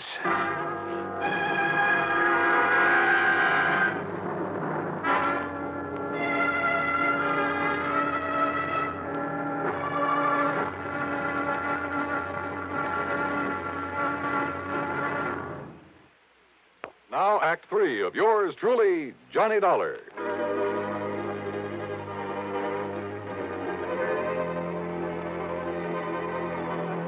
I went back into the house with Ginny's help, and a good stiff drink plus her tender menstruations brought me back to normal. I suppose I could make all sorts of excuses about having been caught off guard, but I won't. Paul Snowden had a good pair of fists, and he knew how to use them. My plan had been to call on the New York City police for help in locating Paul, but now this had suddenly become a personal matter. And yet, wait a minute. Ginny. Yes, Johnny.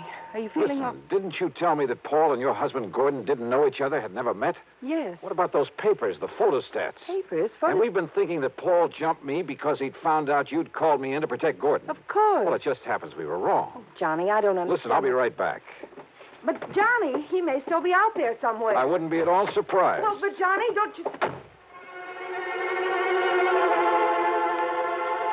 I found no sign of Paul or the papers he'd shoved at me. But I was certain that he was still in the neighborhood, waiting. But not for me. I jumped into my car, drove away, then circled around the block, parked, and sneaked into the house the back way. Johnny! I thought it was Gordon coming in this back door. I phoned him that Paul had been here. Yeah? What'd he say? Only that until Paul is taken care of, he'd better get out of town. But, Johnny, that's such a... Oh, great. And yet, if he plans on being away for any length of time... Excuse me a minute. Yeah, there was a chance, a bare chance, that this whole thing could come to a head very quickly, with a bit of luck.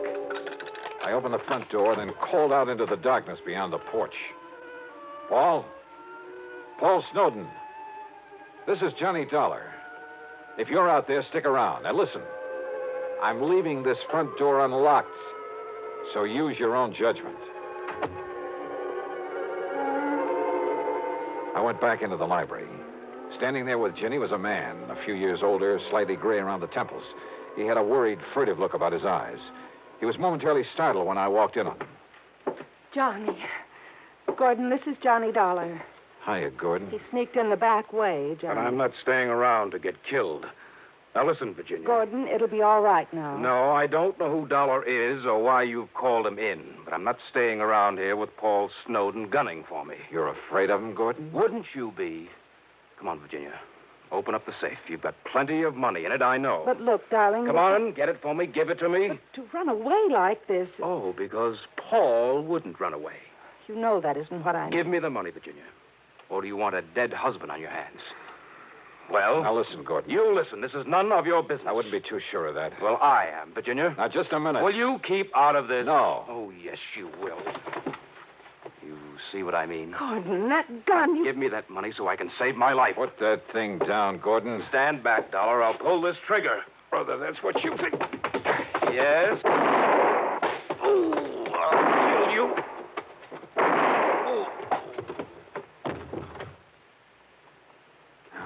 Thanks, Paul. I aimed low, Dollar. I'm afraid he'll live. Yeah, he'll be okay. Should have killed him, I guess. But I'd rather see him face the courts. Oh, what are you talking about? Those photostats you have?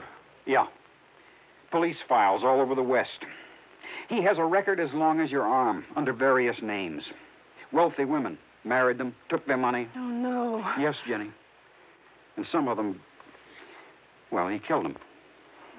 Paul, I didn't know. I didn't know. I'm sorry, Dollar, about what happened outside earlier, but in the darkness, I thought you were Gordon. It's, okay, Paul. You've, more than made up for it.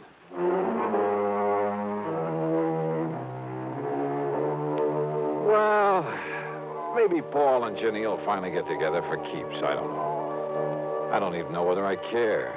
I'm just glad I wasn't involved. That is, any more than I was. Expense account total, including mileage of my car back to Hartford, a lousy $10. Yours truly, Johnny Dollar.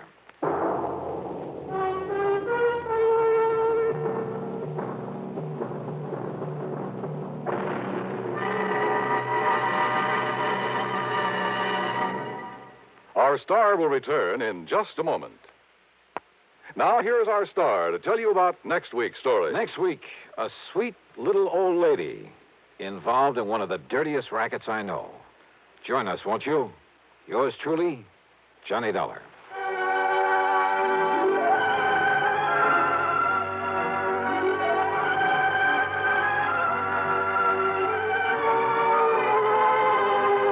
Yours truly, Johnny Dollar, starring Bob Bailey, originates in Hollywood and is written, produced, and directed by Jack Johnstone. Heard in our cast were Virginia Gregg, Les Tremaine, Sam Edwards, and James McCallion. Be sure to join us next week, same time and station, for another exciting story of yours truly, Johnny Dollar. This is Dan Cubberly speaking. From Hollywood, it's time now for... Johnny Dollar. Marty Bruce. Bruce, Johnny, at Worldwide Mutual. Oh, hi, Marty. How are you? Did you ever hear of the Mei Ling Buddha? Nope, I'm afraid I never. It's probably the most valuable piece of jade there is. A little statue not more than 3.5 inches high, made during the Mei Ling dynasty. And you've insured it? Yes. For how much? $40,000. So what's happened to it? I don't know. I don't know if anything's happened to it. Well, if nothing's happened to it. I'm not even sure of that. Huh? That nothing's happened to it. Come on over here and let's talk about it, huh? Yeah, I think I'd better.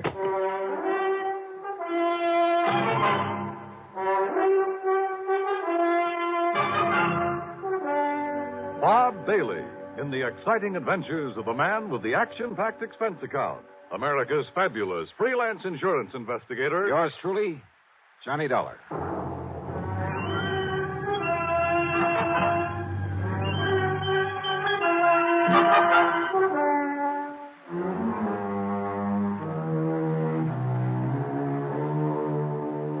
Expense account submitted by Special Investigator Johnny Dollar to the Worldwide Mutual Insurance Company, Home Office, Hartford, Connecticut.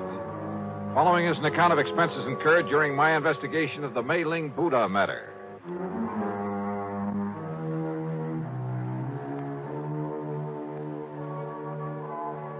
Expense account item 1, $1.10 for a taxi from my little apartment to the office of Worldwide Mutual, where Marty wasted no time in getting to the point.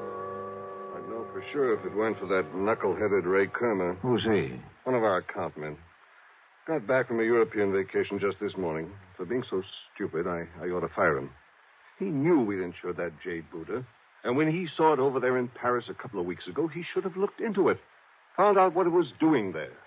Doing just exactly where, Marty? In a dingy little antique shop, somewhere on the Rue de la something or other. He didn't even have sense enough to get the address or the name of the place. Oh, where was it supposed to be? Locked up in the home of the late Darrell Harcourt up in Boston. And of course it isn't. Well, that's the point. I don't know. There's been no report of a theft. Well, if somebody's seen it in Paris... Is that Buddha pretty well known among collectors and so on? I told you. It's probably the most valuable piece of jade in the whole world. Then let me use your phone. Sure, here. But if we don't even know what shop or where it is in all of Paris... Just leave it to me. My phone call was to a slimy little character whose name is de Marsac, but who calls himself the Chat Gris, the gray cat, who knows the Paris underworld like the back of his hand. He'd been a lot of help to me some months before in locating a painting that was stolen from my good friend and the actor and art collector Vincent Price. Certainement, Monsieur Dollar. If you are willing to pay me well... If you can dig up the information I want, I'll mail you a check for $100 American immediately. Oh, no, Johnny. Only 200? What you call bucks for my inestimable services? Oh, Monsieur... Okay, 200. Now listen. There's a little idol, the Mei Ling Buddha. Yes, I know it well. Oh? I saw it only this morning, here in Paris. Where? At the shop of Monsieur Dubuisson on the Rue des Pas de l'Amour. Yes, it was smuggled in only a few weeks ago. And the price on it? Well, for such a rare and exquisite piece, most reasonable. How much? 32 million francs. That's around $80,000, so it must be the McCoy. You wish me to, shall we say, obtain it for you? You mean steal it? But of course, monsieur. But for a price. No, thanks. I'll send you a check.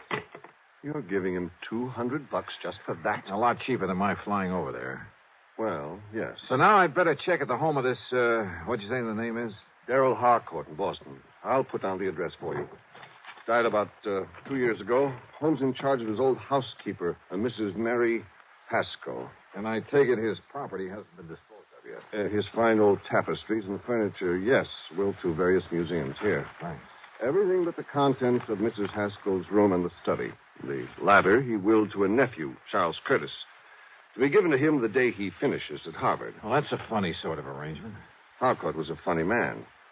The Buddha was the only thing of real value in that room. And he figured it was enough to get his nephew started in a business of some kind. I see. This Curtis boy get the house, too? No.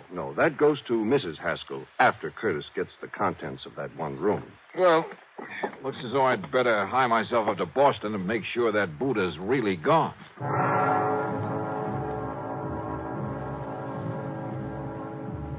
Item 2, the $200 check to my informant in Paris, who was sure he'd seen the Mei Ling Buddha, was sure it had only arrived there recently.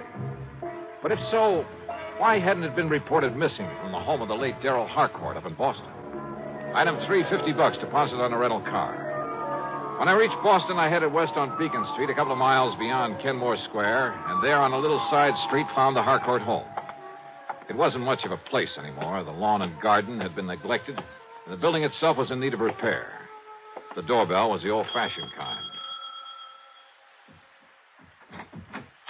Yes? Mrs. Haskell, I'm Johnny Dollar, insurance investigator. Oh, of course. Do come in, Mr. Dollar. Rather dismal, desolate, isn't it? You live here all the time? I am responsible for this house until the terms of the will are fully met. That's when Charles Curtis finishes school. Yes. Of course, my own quarters at the back are as tidy as they've always been, and Mr. Harcourt's study is exactly as it was when he passed away. I want to see that study, Mrs. Haskell. Oh, no, Mr. Dollar. It's to be left as it is until Master Charles opens it to claim his inheritance. You're talking about the Mei Ling Buddha. And the furniture, and books, and things. How long since you've seen that little jade idol? Why, not since Mr. Harcourt died. I locked the door, and it hasn't been opened since, except that Well, I'm sorry, but I have to look around in there. But, Mr. Dollar... You have the key? Of course. I keep it on this chain about my neck at all times. Let me have it, please. But, Mr. Dollar... Listen, I can get a court order if necessary, but it would only waste time. But how am I to know if you're even... Well, that is... Here, my credentials. I'm a fully authorized agent of the company that insured that Buddha. But I'm responsible. Has it occurred to you, Mrs. Haskell, that the Mei Ling Buddha might possibly have been stolen? That's impossible. Is it? Okay, where's the study? I'll go with you. By all means. And I'll open the door. Here, now. This door looks a couple of inches thick. Just like the one to the library, where Mr. Harcourt kept all his lovely tapestries. Oh, dear, look at all that dust. Dust is right. It was on everything, the accumulation of a couple of years.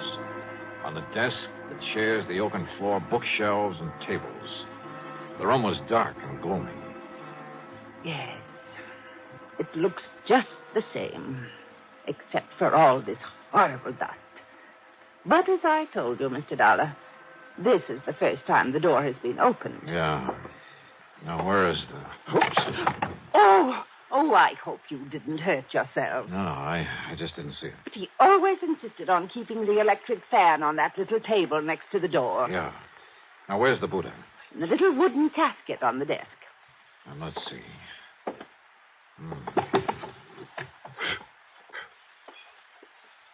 Now.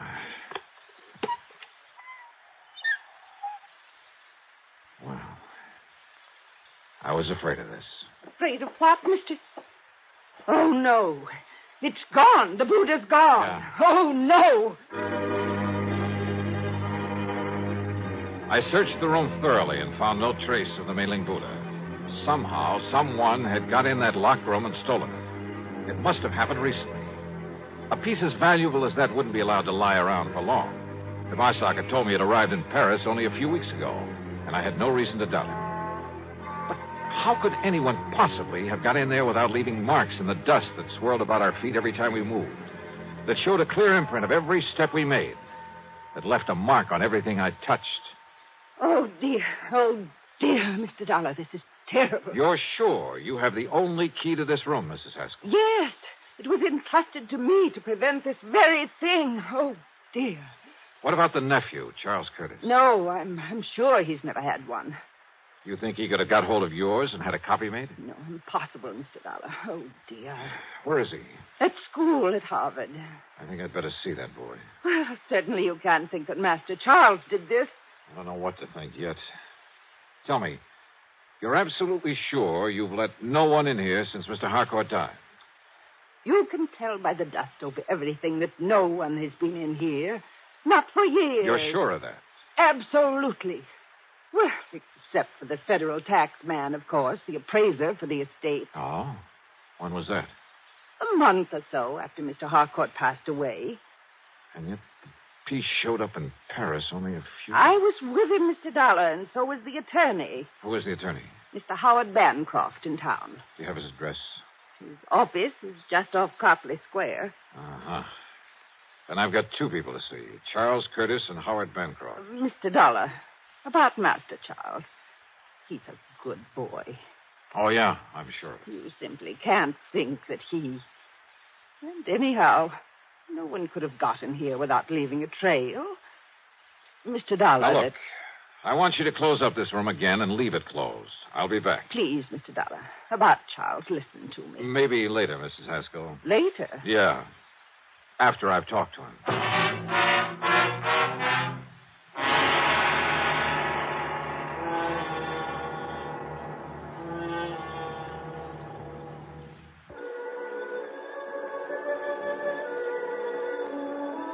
One thing puzzled me. If young Charles Curtis did steal the Buddha, why did he do it? After a few months more at Harvard, he'd get it anyway. And he'd be able to sell it on the legitimate market for a lot more than it would ever bring on the Paris black market. On the way in to look him up, I stopped at the office of the lawyer, Howard Bancroft. I can't believe it, Mr. Dollar. Well, the fact remains, Mr. Bancroft, that the Buddha's not only missing from the Harcourt home, but has turned up in Paris. But the only person who had access to that room was Mrs. Haskell, in accordance with Mr. Harcourt's wishes. That room hasn't been entered for years, until today. And yet, if the Buddha has shown up only recently... I'm afraid I don't follow you, sir. Mr. Harcourt willed it to his nephew, didn't he? That's right. Charles Curtis, when he finishes school. And he willed the house to Mrs. Haskell, didn't he? Yes. And it will be little enough reward for her years of service to him. How do you mean? Mr. Harcourt paid her very little during all those years. She, and I too, quite frankly, felt she was entitled to a great deal more. You see, his really valuable things, the collection of tapestries, he willed to various museums. So I understood. They were kept in an hermetically sealed room, the library. Hermetically sealed? Practically. Didn't you notice the tremendous doors on the study and library, the sealed windows? Then how could any dust... What? About Charles Curtis, Mr. Bancroft. Admirable young man. In addition to the money his uncle always gave him, his own family is very wealthy, you know. No, I didn't know. Yes. They've given him everything he wants, and it hasn't spoiled him a bit. Even during college? He's an excellent, hard-working student. He's going to be a lawyer, Mr. Dollar, and he'll be a good one. And maybe my thinking about him has been wrong. Oh, definitely. Why, Mr. Dollar, he's planned to donate the Mei-Ling Buddha to a museum when it comes into his possession. So you see... It's just that after handling more or less straight insurance cases for so many years, I almost instinctively suspect anyone close to the problem at hand. In this case, young Charles Curtis. Even Mrs. Haskell. Maybe even you. I beg your pardon. But I guess I'd better just shake the dust out of my brain and tackle this as a plain, ordinary... Wait a minute. Dust. Eh? It's a little matter of dust that really has me stopped. It makes it impossible for that room to have been entered since... Tapestries, you said. I mentioned them. Of course. How blind can I be? Eh? Look, you better get ready for some legal action on behalf of your client, the late Mr. Darrell Harcourt. What? I'm going to play a hunch, Mr. Bancroft. Maybe it's all wrong. Maybe it's crazy. But I'm going to play it to the hilt.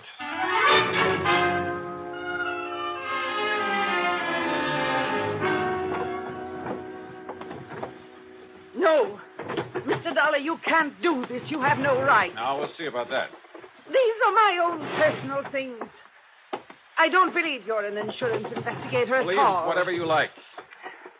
Have you a warrant to search my room this way? No. No, you're just some thief, some... Uh-huh. Oh. Yeah. This bank book in your name. No, you give me that. Oh, no. Uh-huh. Some 20 years of a balance that never got above $600 or $700. Give me that. Here.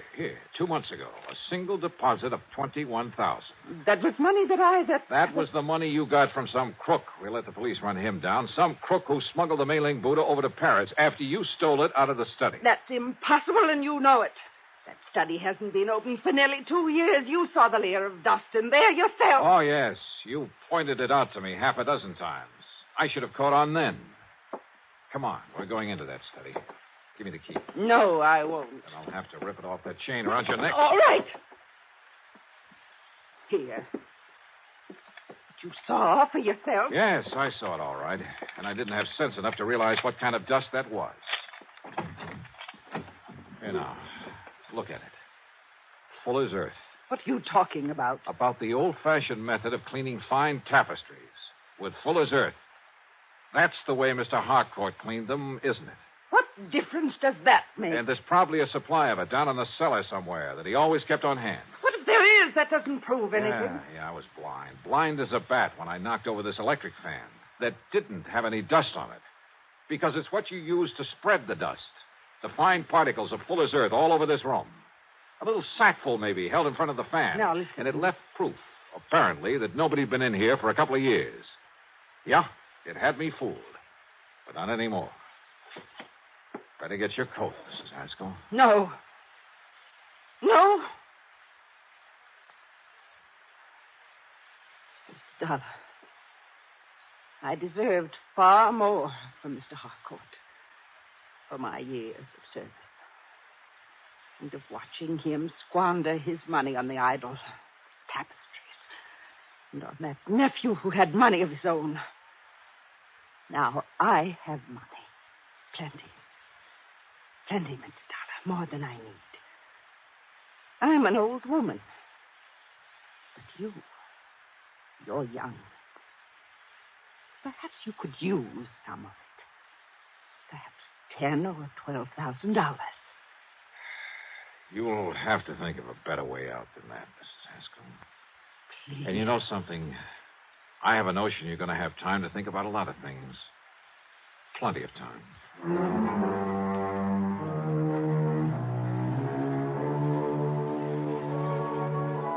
Yeah, I know. The mailing Buddha still has to be brought back from Paris. Maybe I'll get the assignment. Maybe it'll go to one of our regular foreign investigators. As for Mrs. Haskell, well, I'm sure Mr. Bancroft will lose no time in taking whatever steps are necessary.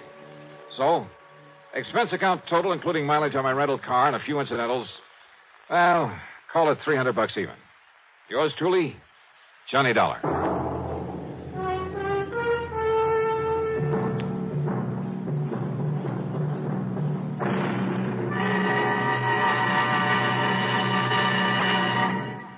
Now, here is our star to tell you about next week's story. Next week? Well, far be it from me to get up on a soapbox, but I hope you'll make a point of listening to it. It concerns a lot of money in the wrong hands, in the hands of a bunch of kids too young to meet responsibility, too young to realize that cutting loose from family before they're ready can lead to trouble. In this case, murder. Yeah, I think you'd better hear it. So join us, won't you? Yours truly, Johnny Dollar.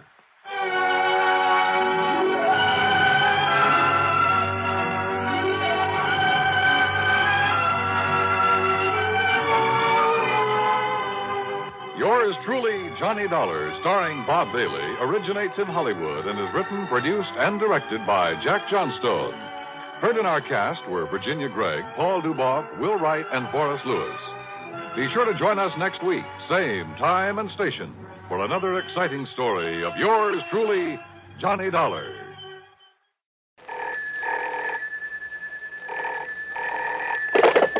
Johnny Dollar. Monsieur Dollar, you will be amazed. You will be thrilled. Yeah, well, I think I've had all the thrills I need here in Paris. And who are you? I, monsieur, am the night clerk here in the hotel. Oh, well, what's all the excitement about? Monsieur Dollar, I have the telephone call for you. And, monsieur? Yeah. It is wonderful. It is the long distance. It is the transatlantic. A transatlantic call. From the, what you call the United States. Well, bully for you. But across the ocean. It must be the most important. Yeah, well, put them on and we'll see. Oui, monsieur. Hello? Johnny? That's right. George Reed here. Well, George. All right, clerk, you can get off the line now. What, Johnny? You hear me? Clerk? But, monsieur. Go on, hang up. Very well, monsieur. Now, George, you get my cable report on the only jewels? Yes, you did a great job in spite of all the money you threw around. I mean, what you gave that man de Marsac. But listen, I'm glad I caught you before you left. I'm flying on back tonight. See you in Hartford in the morning. No. What? Contact Mr. Maurice Rigaud there at our Paris office. Oh, what about it? Getting those jewels back to America? No, that's all taken care of. But in talking with him a minute ago, I happened to mention that you're there, so he wants you to stay around and see if you can help locate a Cellini medallion. Cellini, the famous Italian artist? Yes. Well, the medallion was stolen from the galleries of the Louvre 2 or 3 weeks ago. Priceless. So it has to be found and returned to them. Well, I'll do what I can, George. Good. Now, contact this man Rigaud at our office there immediately. Contact Rigaud, huh? That's right. But why do you say it that way? Because maybe I won't bother him. What? George, maybe I've got a better idea.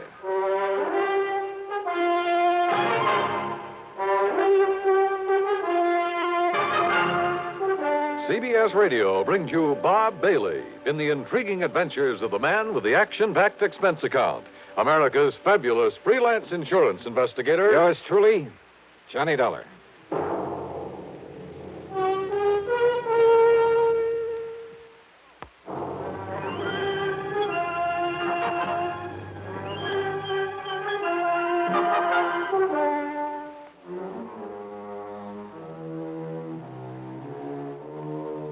Expense account submitted by Special Investigator Johnny Dollar to Floyd's of England, North American office.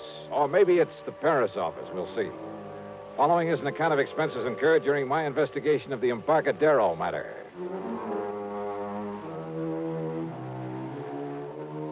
Expense account item 1, a few francs. Call it 10 cents American for a telephone call. Not to Rigaud at Floyd's of England, but to my old underworld contact, Louis de Massac. The strange little character who calls himself the Gray Cat. Oui, Monsieur Dollar. C'est la Jacquerie. You most loyal, most faithful friend. Yeah, I'm sure. Are you living it up on that money I gave you for locating the only jewels for me? Oh, alas, monsieur, I have been most unfortunate. Only one small, what you call investment. And now... Easy come, easy go, huh? Oui, the 5,000 is gone. And I was so sure of this one. What kind of an investment, de Marsac? Well, even you would have been attracted. Oh, she was young. She was so beautiful. She? Oh, no. Ah, that Marcel. How could such a lovely vision deceive me so? Oh, I'm crushed, a man without hope. And monsieur... Yeah? I'm also very, what you call, broke. Uh-huh. Think $100 might help to raise your spirits? $500? Oh, oui, monsieur. But for what? 100. For some information about what happened to the Cellini medallion.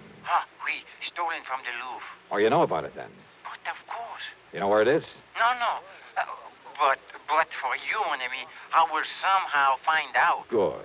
But it may be dangerous, monsieur. The people I will have to see, the cutthroats I will have to pay for the information. But for you and the $400 you have promised me. Okay, $150. Want to call me when you've got the dough for me? No, if I bring the information to you, I can then collect for it right away. 200? I'll wait to hear from you.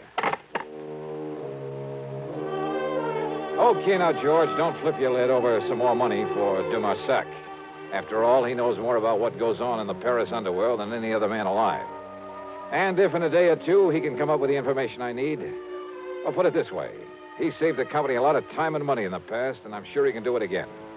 Also, if his poking around is as dangerous as he seems to... Hey, yeah? Well, come in. De Marsac. Oh, oui, monsieur. Je agree. Oh, the dangerous mission you sent me on is a fait accompli. But I only talked to you on the phone about an hour ago. I've wasted no time. You have the $300 for me? $150. You have the information? Oui, the Cellini medallion. Well? Well, it's on the way to your own country. On the way? How? Hidden away in a case of wine aboard the ship, the Klemper Hall, out of Le Havre. The Klemper Hall, huh? Destination? San Francisco. Now, when's it due to arrive there? Late tomorrow night. The cargo is many cases of wine. Yes, bottles of wine. The medallion is hidden away in one of them. You're sure of all this, de Marsac? But of course, mon ami. Because if I fly all the way to San Francisco and find out you're giving me a wrong steer... Oh, no. How can you, my oldest, my dearest... Yeah, sure. Now, this means that someone over there is going to have to pick it up. Oui, at the warehouse at the pier. And Monsieur Frank Gristel. Gastel. You know? If he's the one I'm thinking of. A fence who used to operate in New York, but they can never pin anything on him? It must be the same. But in the shipload of wine, how'll he know which case has the Cellini medallion in it? Ah, by this mark, mon ami. Yeah? So. A tiny circle, yeah? Ah, with a Maltese cross in it. Oui, like so. Okay, de Marsac. I better pack up and catch a plane back to the States. Mon ami. Huh? Oh, yeah, sure. Here you are. 50, 100, 150. Oh, Charles, such a dangerous... Okay. 170, 90, 200. Ah, merci. Merci beaucoup. Bon voyage. Oh, success. Wait a minute. Eh? You dug up an awful lot of information in a very short time, de Marsac. Even about that mark on the case of wine. Oh, but of course, monsieur. You see, I put it there myself. You what? Oui, when I helped my friends to smuggle the medallion aboard the ship.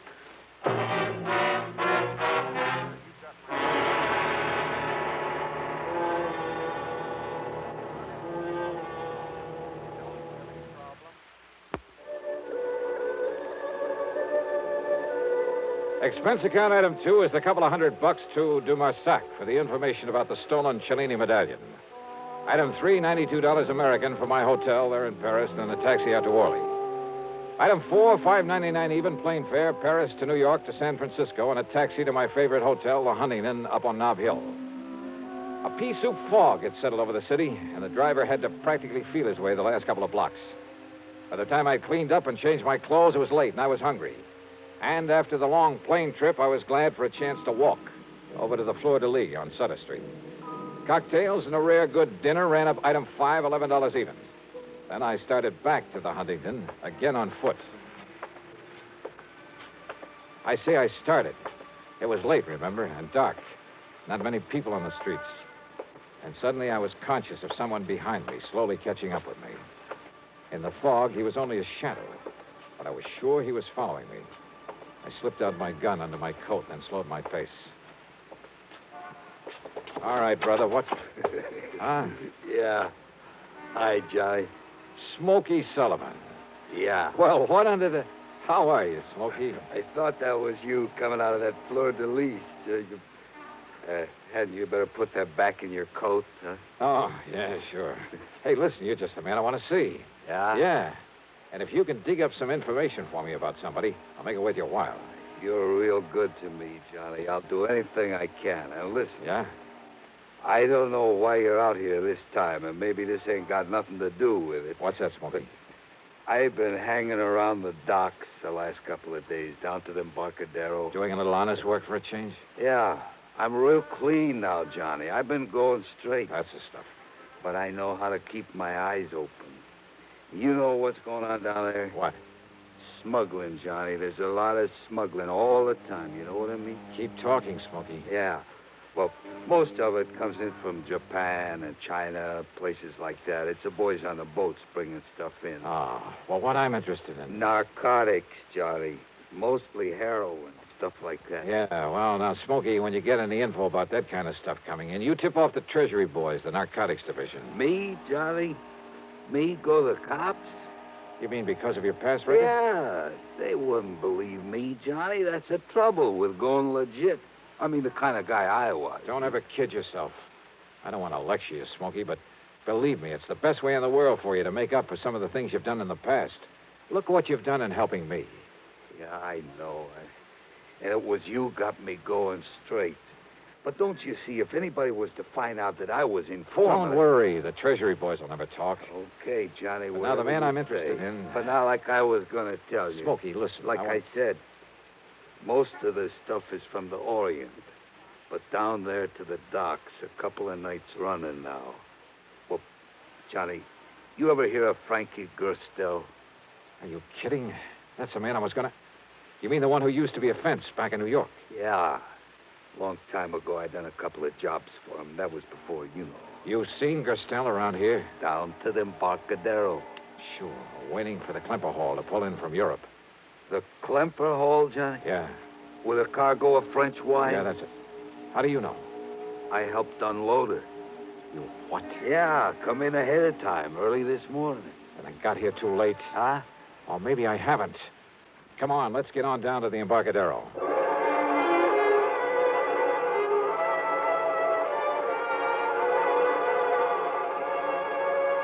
Item 6, $1.50 for a taxi. Pier 93, where the Clapper Hall was berthed, was dark. Except, that is, for a dim light in the office on the street side. Back in the huge warehouse extending out over the waters of the bay, there wasn't even a glow from a nightlight. Sure funny, Johnny. They're not having some kind of a light in the warehouse. Yeah. Well, we'll find out about that from the watchman there in the office, if we can wake him up. Yeah. Sleeping on a job like that, why, Hey, watchman. Watchman, come on, open up. Johnny. Yeah, I see. Come on, Smokey, give me a... Here we go now. All right, wake up, mister. Come on, I said wake up. Yeah, Johnny. He's asleep, all right. For good.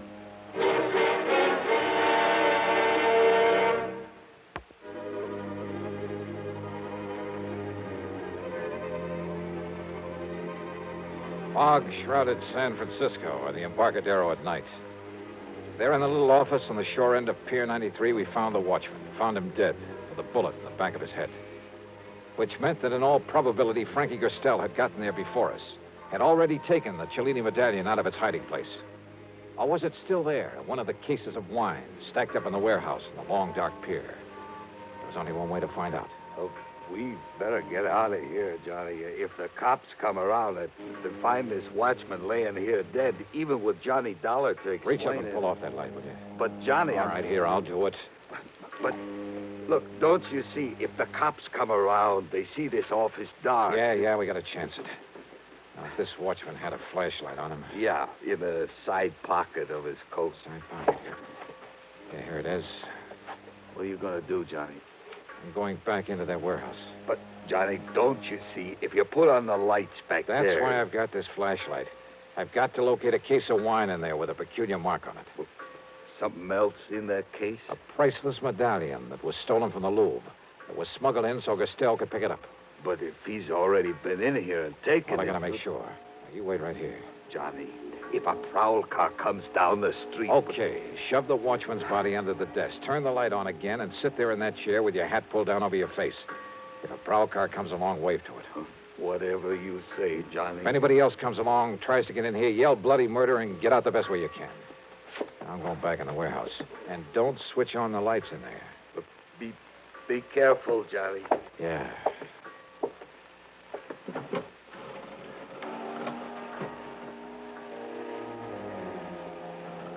The light in the office, when Smokey turned it on again, made only a thin yellow line beneath the sliding door. It showed me nothing. It seemed only to accentuate the gloomy darkness of the huge warehouse. Cautiously, I felt my way to a pile of crates, stuck my head around the corner of it, and flicked on the flashlight for a moment to get the lay of the land. Bales, crates, packing boxes, and barrels filled the place. The cargo of the Clapper Hall. And there, at the far end, were the cases of wine I was looking for, hundreds of them. After mentally plotting a course through the mass of shipping, I turned off the flashlight and worked my way back to them in the darkness. Finally reached them. Yeah, when I tilted one of them, it gurgled slightly. I was about to flick on the light again when I realized that if Frankie had come here, if he'd killed the guard but hadn't left, yet somehow I had to find the case with the identifying mark on it. I put on the light again. And there in front of me was a case that someone had pried open. The cinch bar was lying beside it. On one corner was the mark that... Someone. I heard someone else in there. Behind me. Behind one of the packing cases I'd felt my way around in the dark. I heard him again.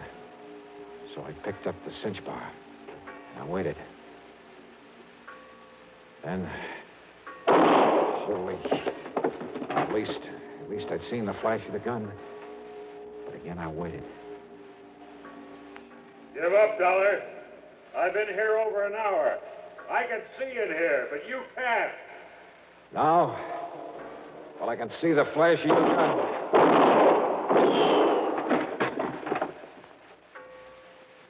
You see what I mean? Dollar? Just keep on talking, Frankie. say? Dollar. The cinch bar. All right, here, Frankie. Now, that's a stupid trick.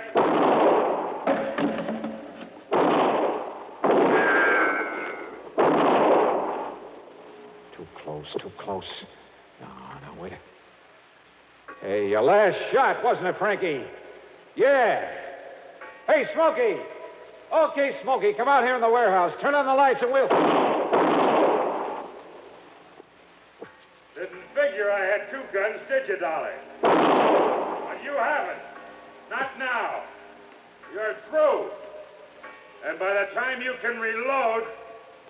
Yeah, Smokey, put on the lights. I can use them now. No, Smokey, no. That's right. And leave them on. And, Dollar, I'm going to dig you out from behind those crates and kill you. You hear me, Dollar? You can't get away. Yeah, because now I see you. So I pull this trigger. Oh! Smokey. Johnny, I took the gun off the dead watchman. Are you all right, Johnny? Yeah. Are you all right? Yeah, sure I am. You saved my life, Smokey. Thanks. Yeah, you're welcome, Johnny. But listen, the cops are coming. Yeah, I heard them. Well, then, Johnny... Stop worrying, Smokey. But don't you see... You're on their side now, remember? But if they... Yeah, I guess I am. Sure.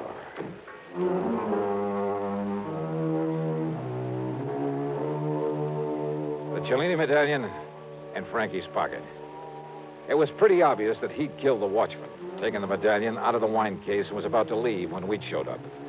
Smokey's shot had killed him. Had Smokey a bit worried, too, when the police barged in on us. But now he's a public hero. Oh, sure, there'll have to be some kind of a hearing on the whole affair. My deposition's already in. But Smokey's really in the clear. As for the couple of $100 I gave him, well, forget it, George. It came out of my own pocket. So, expense account total, including the trip home, $1,174 even. Yours truly, Johnny Dollar.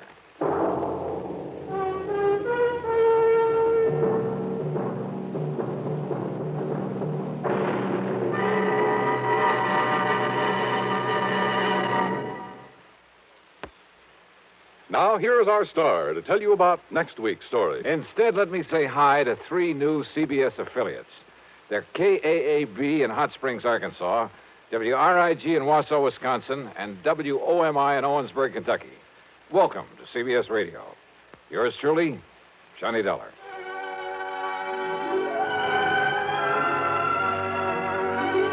Yours truly, Johnny Dollar, starring Bob Bailey, originates in Hollywood and is written, produced, and directed by Jack Johnstone. Heard in our cast were Forrest Lewis, Vic Perrin, G. Stanley Jones, Tony Barrett, and Frank Gerstle. Be sure to join us next week, same time and station, for another exciting story of yours truly, Johnny Dollar. This is Dan Cubberly speaking. This is the CBS Radio Network. Johnny Dollar. Well, here I am. I'm home. Huh? I said I'm home from my vacation. Wow, great. Good for you. So, when are you going to come over and ask me to marry you? Oh, it's you. Who else? Well, I don't know. How about if I pop the question right now? Well, go ahead. Will you marry me, Paula? You bet your life. What, Paula? Who else? Why, you two-timing. This is Betty Lewis. Yeah, I know. Come clean with me, Johnny. Who's Paula? Oh, now, does it make any difference? Paula who, Johnny? Johnny? Oh, Smith, Jones, Brown, you pick one. You rascal, I could... You were kidding me, weren't you? Weren't you kidding me? Oh, yeah, sure, I guess so. Oh, sure, honey. With this crazy business of mine getting slugged and shot at all the time, why, you know as well as I do it wouldn't be conducive to a happy married life. Not for either of us. Yes, I know, honey, but someday... Yeah, someday. Anyhow, I'm home again for my extended vacation, so... So, how about dinner and a show and a big night all around? I'd love it. Say 7 o'clock? Make it 6:30. 6:30, and I'll have cocktails ready and waiting right here at 11:325. Betty, my love, it's a deal. Good. I'll see you in exactly 7 hours and 31 minutes. On the nose. Bye, honey. Yeah. Let's see now. Yeah, honey. Huh? Don't give me that honey stuff. This is Randy Singer. Randy, how's the old New York Police Department these days? Johnny, I gotta see you. Okay, I'll run on down there first thing in the morning. No, I mean now, right now. Oh, well, now, look, Randy, I got a date tonight, important one. And I gotta go out of town with the chief on a murder case, leaving in a couple of hours. Maybe gone a week, maybe longer, so grab a train, will you? Well, if I could be sure of getting back here by early this evening. Back there in Hartford is where you should be, as quickly as possible. Huh? After I've talked to you. So if this timetable I have means anything, you can grab a train in about 20 minutes. Well, now, listen, Randy, I'll have the boys in the prowl car pick you up at Grand Central Station. Listen, will you? Grab your hat and come on. See you, Johnny. Randy!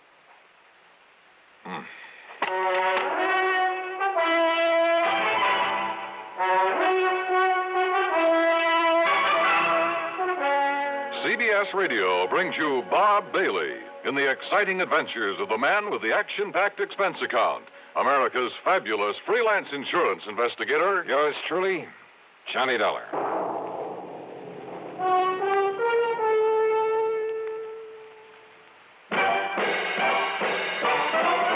Are you smoking more now, but enjoying it less? Have a real cigarette, have a Camel. Are you missing the smoke? The nation likes best. Have a real cigarette, have a Camel. Are you looking for flavor and mildness? Have a real cigarette, have a Camel. The best tobacco makes the very best smoke. Have a real cigarette. A real cigarette. A real cigarette, have a Camel. If you're smoking more today, but enjoying it less, try Camels.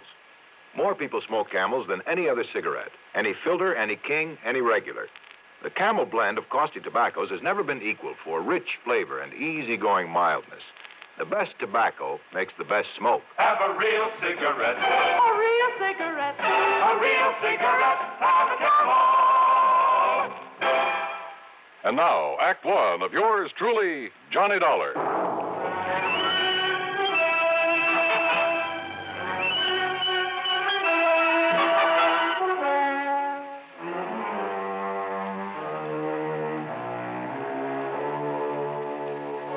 Expense account submitted by Special Investigator Johnny Dollar to the Universal Adjustment Bureau, Hartford, Connecticut. Attention, Mr. Pat McCracken.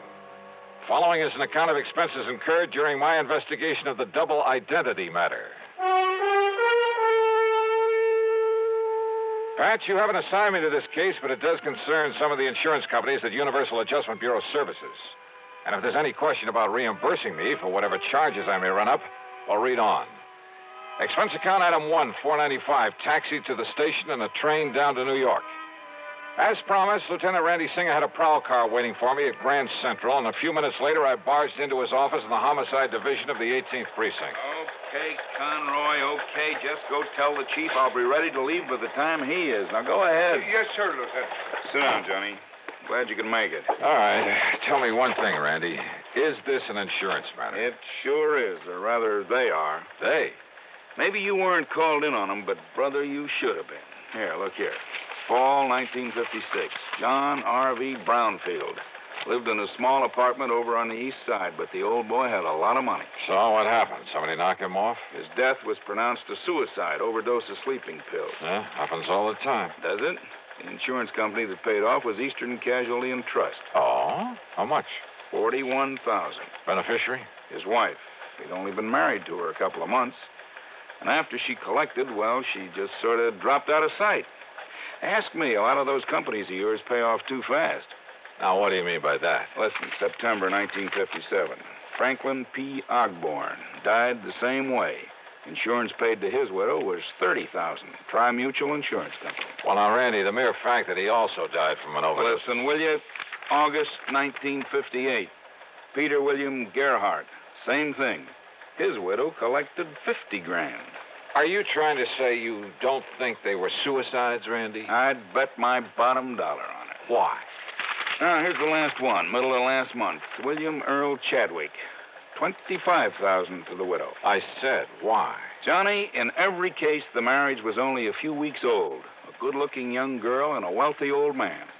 Also, circumstances of death were exactly the same. Exactly. You investigate them all yourself? No, they all occurred in different precincts. So until I started digging through these files, until I realized that all these men had been married, and for only a short time, mind you, had all been married to the same girl. What? Yes, sir. You're sure of that? She used a different name every time, and we have no pictures of her, but, Johnny, according to the description by all the people who'd seen her, well, Johnny, it's one and the same gal. Okay, Randy, as long as there was insurance paid by some of the companies I work for. Right. Now, so far, I've been running this down alone on my own hook until I could really spot her. So what happens when I finally do locate this dame? I'll bite. What happens? She turns up outside my bailiwick. Also, I suddenly got to go out of town for a week, maybe longer. But you, being right there. Yeah, right where? Hartford. That's where I've traced her to. Oh? You know her name? Sure do. So I'm handing it over to you, Johnny. You've done me a lot of favors over the years, so, well, maybe you can collect yourself a nice commission. Oh, what is her name, Randy? She lives at 11325 East Maple Drive. 11325. That's right, and she goes by the name of Lewis. What? Yep, Betty Lewis. Oh, what's the matter, Johnny?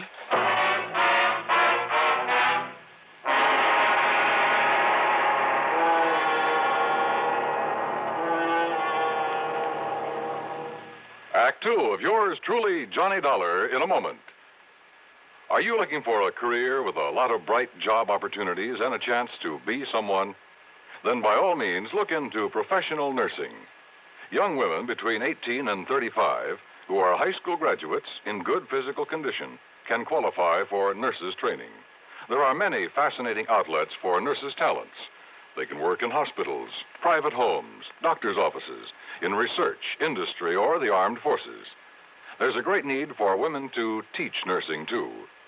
Women under 50 are also needed as practical nurses. Practical nurses require less training than professional nurses.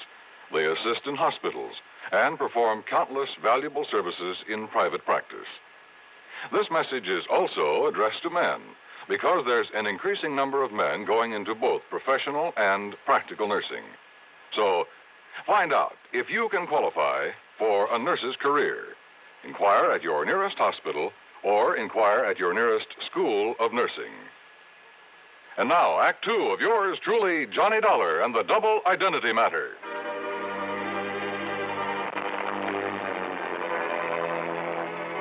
I went over the files on the so-called suicides word for word. I read and reread the descriptions of the widows. They all were the same. No question about it, the same girl had been married to each of the four victims, had been married to each of them only a very short time. Then after death, from an apparent overdose of sleeping pills, she had collected the insurance and quietly dropped out of sight. But Lieutenant Randy Singer, NYPD, had tracked her down and traced her to Hartford. And according to him, according to the description, she was Betty Lewis of 11325 East Maple Drive. Betty Lewis, the girl I knew and palled around with. The girl I had a date with that very night. The one girl in the world I almost took seriously. What is it, Johnny? You know her? You know this girl? Yeah. That is, I think I've seen her there in Hartford, Randy. Good. Then go back there. Get next to her, Johnny. Trip her up. Make her spill the beans about these murders. Murders? Well, don't you agree she must have fed those old codgers all those sleeping pills just to collect their insurance? Kind of looks that way, doesn't it? What's the matter with you, Johnny? It's as plain as the nose on your face. And boy, how those descriptions of her all tie together. Yeah. Height, weight, build, complexion, eyes, everything. Of course, she dyed her hair differently a couple of times. Blonde. When she married her last victim, she was a redhead. What'd you say? She's a blonde? She's a blonde now? Randy. Yeah? How'd you get onto her? It's a long story, Johnny, but somewhere along the line, I got suspicious about those sleeping pills. They were all the same, a special prescription. Are you listening to me, Johnny? Yeah, I'm listening. Well, then I found out that not one of those old men had been given a prescription for them. So to make a long story short, I finally ran down a kid working in a drugstore who'd been getting them to her. I see. But instead of nabbing him, that would have spread the alarm, you see. Johnny, I got real lucky. In the trash barrel where the kid lives, I found some letters for her, all written within the last month, telling him to start making some more of the stuff for her. In other words, Johnny, as soon as she can trick some other guy into wedding bells, somebody up there in Hartford. But if you can grab her first, pin those 4 murders on her, huh? Hey, Lieutenant. Yeah, Conroy, what do you want? That newspaper reporter that was here to see you. Ah, what newspaper reporter? I told him you was tied up with Johnny Dollar on that suicide run. You what? Well, I seen them files there on your desk. Conroy, you dope, when the chief and I get back from this trip, That's another thing, Lieutenant. Huh? The chief said if you don't want to start pounding a beat again, well, you see, he's been waiting out front for you for about 5 minutes. Conroy, you crazy? Why did you say so? Tell him I'm coming. I'm coming right away. Yes, sir. I'll tell you.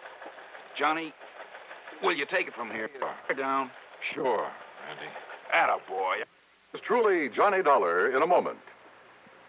Meet star Stuart Irwin. Nothing's worse for an actor than a nasty cold. To feel better quickly, I take wonderful 4-way cold tablets, a fast way to relieve cold distress. Right. Tests of all the leading cold tablets proved 4-way fastest acting. 4-way starts in minutes to relieve muscular pains, headache, reduce fever, calm upset stomach, also overcomes irregularity. Take my advice. For your next cold, take 4-way cold tablets, the fast way to relieve those cold miseries. 4-way, only 29 cents. And now here's a word about another fine product of Grove Laboratories. To get rid of embarrassing dandruff in 3 minutes, change to Fitch Dandruff Remover Shampoo. 3 minutes with Fitch regularly is guaranteed to keep unsightly dandruff away forever. Apply Fitch before wetting hair, rub in 1 minute. Add water, lather 1 minute. Then rinse 1 minute. Every trace of dandruff goes down the drain. 3 minutes with Fitch and embarrassing dandruff's gone. At the same time, Fitch can brighten hair up to 35%. Get Fitch Dandruff Remover Shampoo today. And now, Act 3 of yours truly, Johnny Dollar. Hi, Johnny. Betty, what are you... what are you doing here? Hey, don't I even get a kiss after being away for a solid month? Betty, tell me. And don't you think I'm the one who's entitled to ask the questions? After all, honey, you stood me up. Or did you completely forget about our date for this evening? Listen, will you? Much as I hate to admit it, I guess maybe you were right, darling. Yeah? About what? No decent kind of a married life, that sort of thing. You wore out on some case, I suppose. Yeah. But you know something? I'm just not going to give up on you, Johnny Dollar. One of these days... Yeah, Betty. Now, listen. Well, what is it, Johnny? What's the matter? How did you get in here, Betty? Well, when you didn't come for me as you promised, and when you didn't answer the telephone, well, I was afraid something terrible might have happened to you, so I drove on over here to see you. The door was wide open, so I just came on in. I started looking around for you in the den and the bedroom, and then... Well, that's when you came in. Betty, your vacation. Well, it's about time you asked me about that. I missed you while I was away, honey. A whole long month. I mean, where did you go? You didn't get all those pretty postcards I sent you? From the Poconos and Atlantic City and New York? New York. How long in New York? Oh, a couple of days going and a couple of days coming back. That's all? Of course it is. Johnny, whatever's the matter with you? Your hair, Betty. What? What color was it before? Well, I like that. What color? Tell me. You mean to say you think I dye or bleach it or something? You know very well that I... Johnny, what's come over you? My desk there. Well, yes, I wondered about that, darling. I hope you're not always that sloppy, leaving things scattered around that way. All right, Betty, listen. And do you always leave that window to the fire escape open when you go out? That window? To say nothing of leaving the front door open, too. Hey, Betty, look. Look, it's been jimmied open. See the marks here. Well? Yeah, see, look. Here, where it was pried open. See there. Well, it's just like my mailbox. Sure. You seem almost happy about it. Well, maybe I am. Or did you think maybe I had... Only you know darn well I can't even use a can opener properly. Well, now, listen, Johnny, will you please tell me what this is all about? Why are you acting so strangely? Betty Lewis. What? Listen, darling, has all this big mystery anything to do with that newspaper headline I saw? Some kind of a suicide case? You don't know anything about that. So that's why you were so late and... Johnny, does it have anything to do with your window being forced open, your desk being rifled this way? Yeah, I think so. And maybe you're coming here. Maybe you scared away whoever it was. Wait a minute. What? Wait a minute. Did you say that your mailbox out at your little house, did you say that thing had been forced open, too? While I was away. I don't know whether anything was taken because I don't usually get much mail, but the tiny lock on it was broken. You came back yesterday. Late last night. And then today, well, you see, the mail's always delivered during the day while I'm at the office. What time, Betty? Oh, I don't know, 10, 11 o'clock in the morning, I think. So what happened today? Well, you know that rain, that drizzle we had this morning? Yeah, go on. Well, I got back from the office and went out to see if there was any mail. Now, you love mysteries, Johnny, so maybe you can solve this. Go on, Betty, go on. All right. Well, there in the mud around the mailbox were the marks from those big clodhoppers the mailman always wears. Well? And right on top of them were some other footprints. High heels, Johnny. Of course. The shoes must have been almost exactly the same size as mine. So, do you suppose maybe somebody else, some woman, has been using my mailbox and my address while I was away? You bet I do. Betty Lewis. What? 10 or 11 o'clock, you said. Oh, you mean the mailman? That's exactly what I mean. Now, listen. I want a key to your house. Oh. Will you marry me? I'm serious, Betty, and tomorrow morning you go to the office as usual. Don't you mean if I feel up to it after we finish celebrating my homecoming tonight? That party's going to be tomorrow night. Tomorrow? Because I have a sneaking suspicion that by then we're going to have something to really celebrate. Oh, like what, dear? The solution of 4 murders. Oh, Johnny. Shortly after Betty left for the office the next morning, I established myself in a little house on East Maple Drive. I parked myself behind the filmy curtains at one of the front windows, and I waited. At 10:31, the mailman walked up. In addition to a couple of letters, he left a small package in the mailbox. It didn't take much to guess what was in it. I waited some more. An hour and a half. Did whoever that package was intended for, and I was sure it wasn't Betty, did they know the mailbox was being watched? After all, they knew from the newspapers that I was on the case. But unless they appeared to collect this package, I had no case. Then it suddenly occurred to me the important thing was to be sure of having that package myself as evidence. So after making sure the street was clear both ways, I slipped out the front door, walked casually out to the mailbox.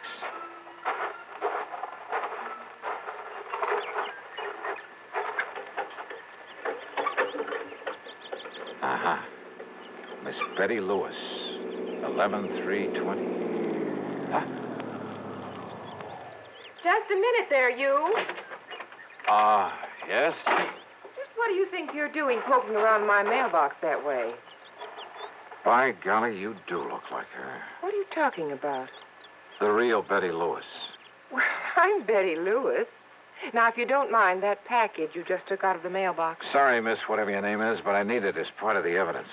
Evidence? Yeah. That'll pin the murders of 4 husbands on you. Johnny Dog. That's right. All right.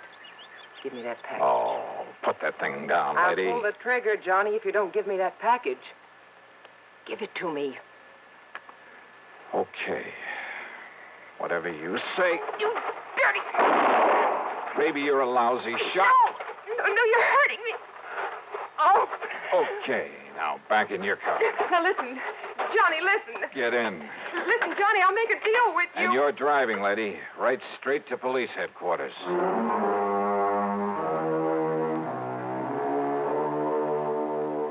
Sure, there's a lot more to be done, only by the police, both in Hartford and down in New York.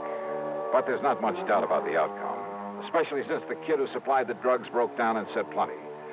The insurance companies, well, the money she had left can be prorated among them, and that'll be that.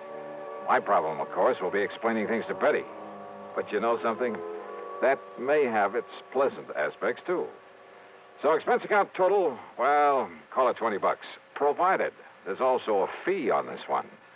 Yours truly, Johnny Dollar.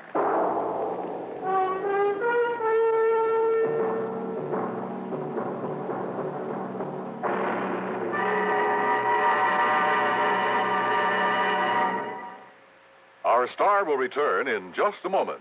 Constipation is something people don't talk much about, but it can be a problem for anyone, even doctors. And when constipation occurs, it's interesting to see just what doctors consider important about a laxative they might use or recommend. Now, a majority of the doctors we heard from had this to say. A laxative should be effective, gentle, as close to natural acting as possible, and a medicine that can be used with complete confidence. Well, pleasant-tasting chocolated X-Lax is effective. Overnight, it helps you toward your normal regularity. X-Lax is gentle. Next morning, it gives you the closest thing to natural action. And that's why many doctors and millions of people use X-Lax with complete confidence. X-Lax, the laxative that helps you toward your normal regularity gently, overnight.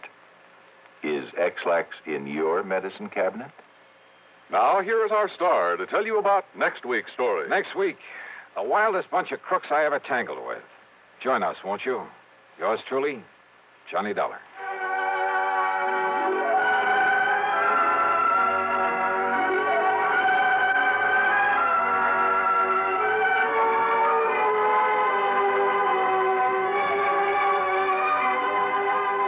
Yours truly, Johnny Dollar, starring Bob Bailey, originates in Hollywood and is written, produced, and directed by Jack Johnstone. Heard in our cast were Joan Banks, Lillian Baeff, Herb Vigran, and G. Stanley Jones. Be sure to join us next week, same time and station, for another exciting story of yours truly, Johnny Dollar. This is Dan Cubberly speaking.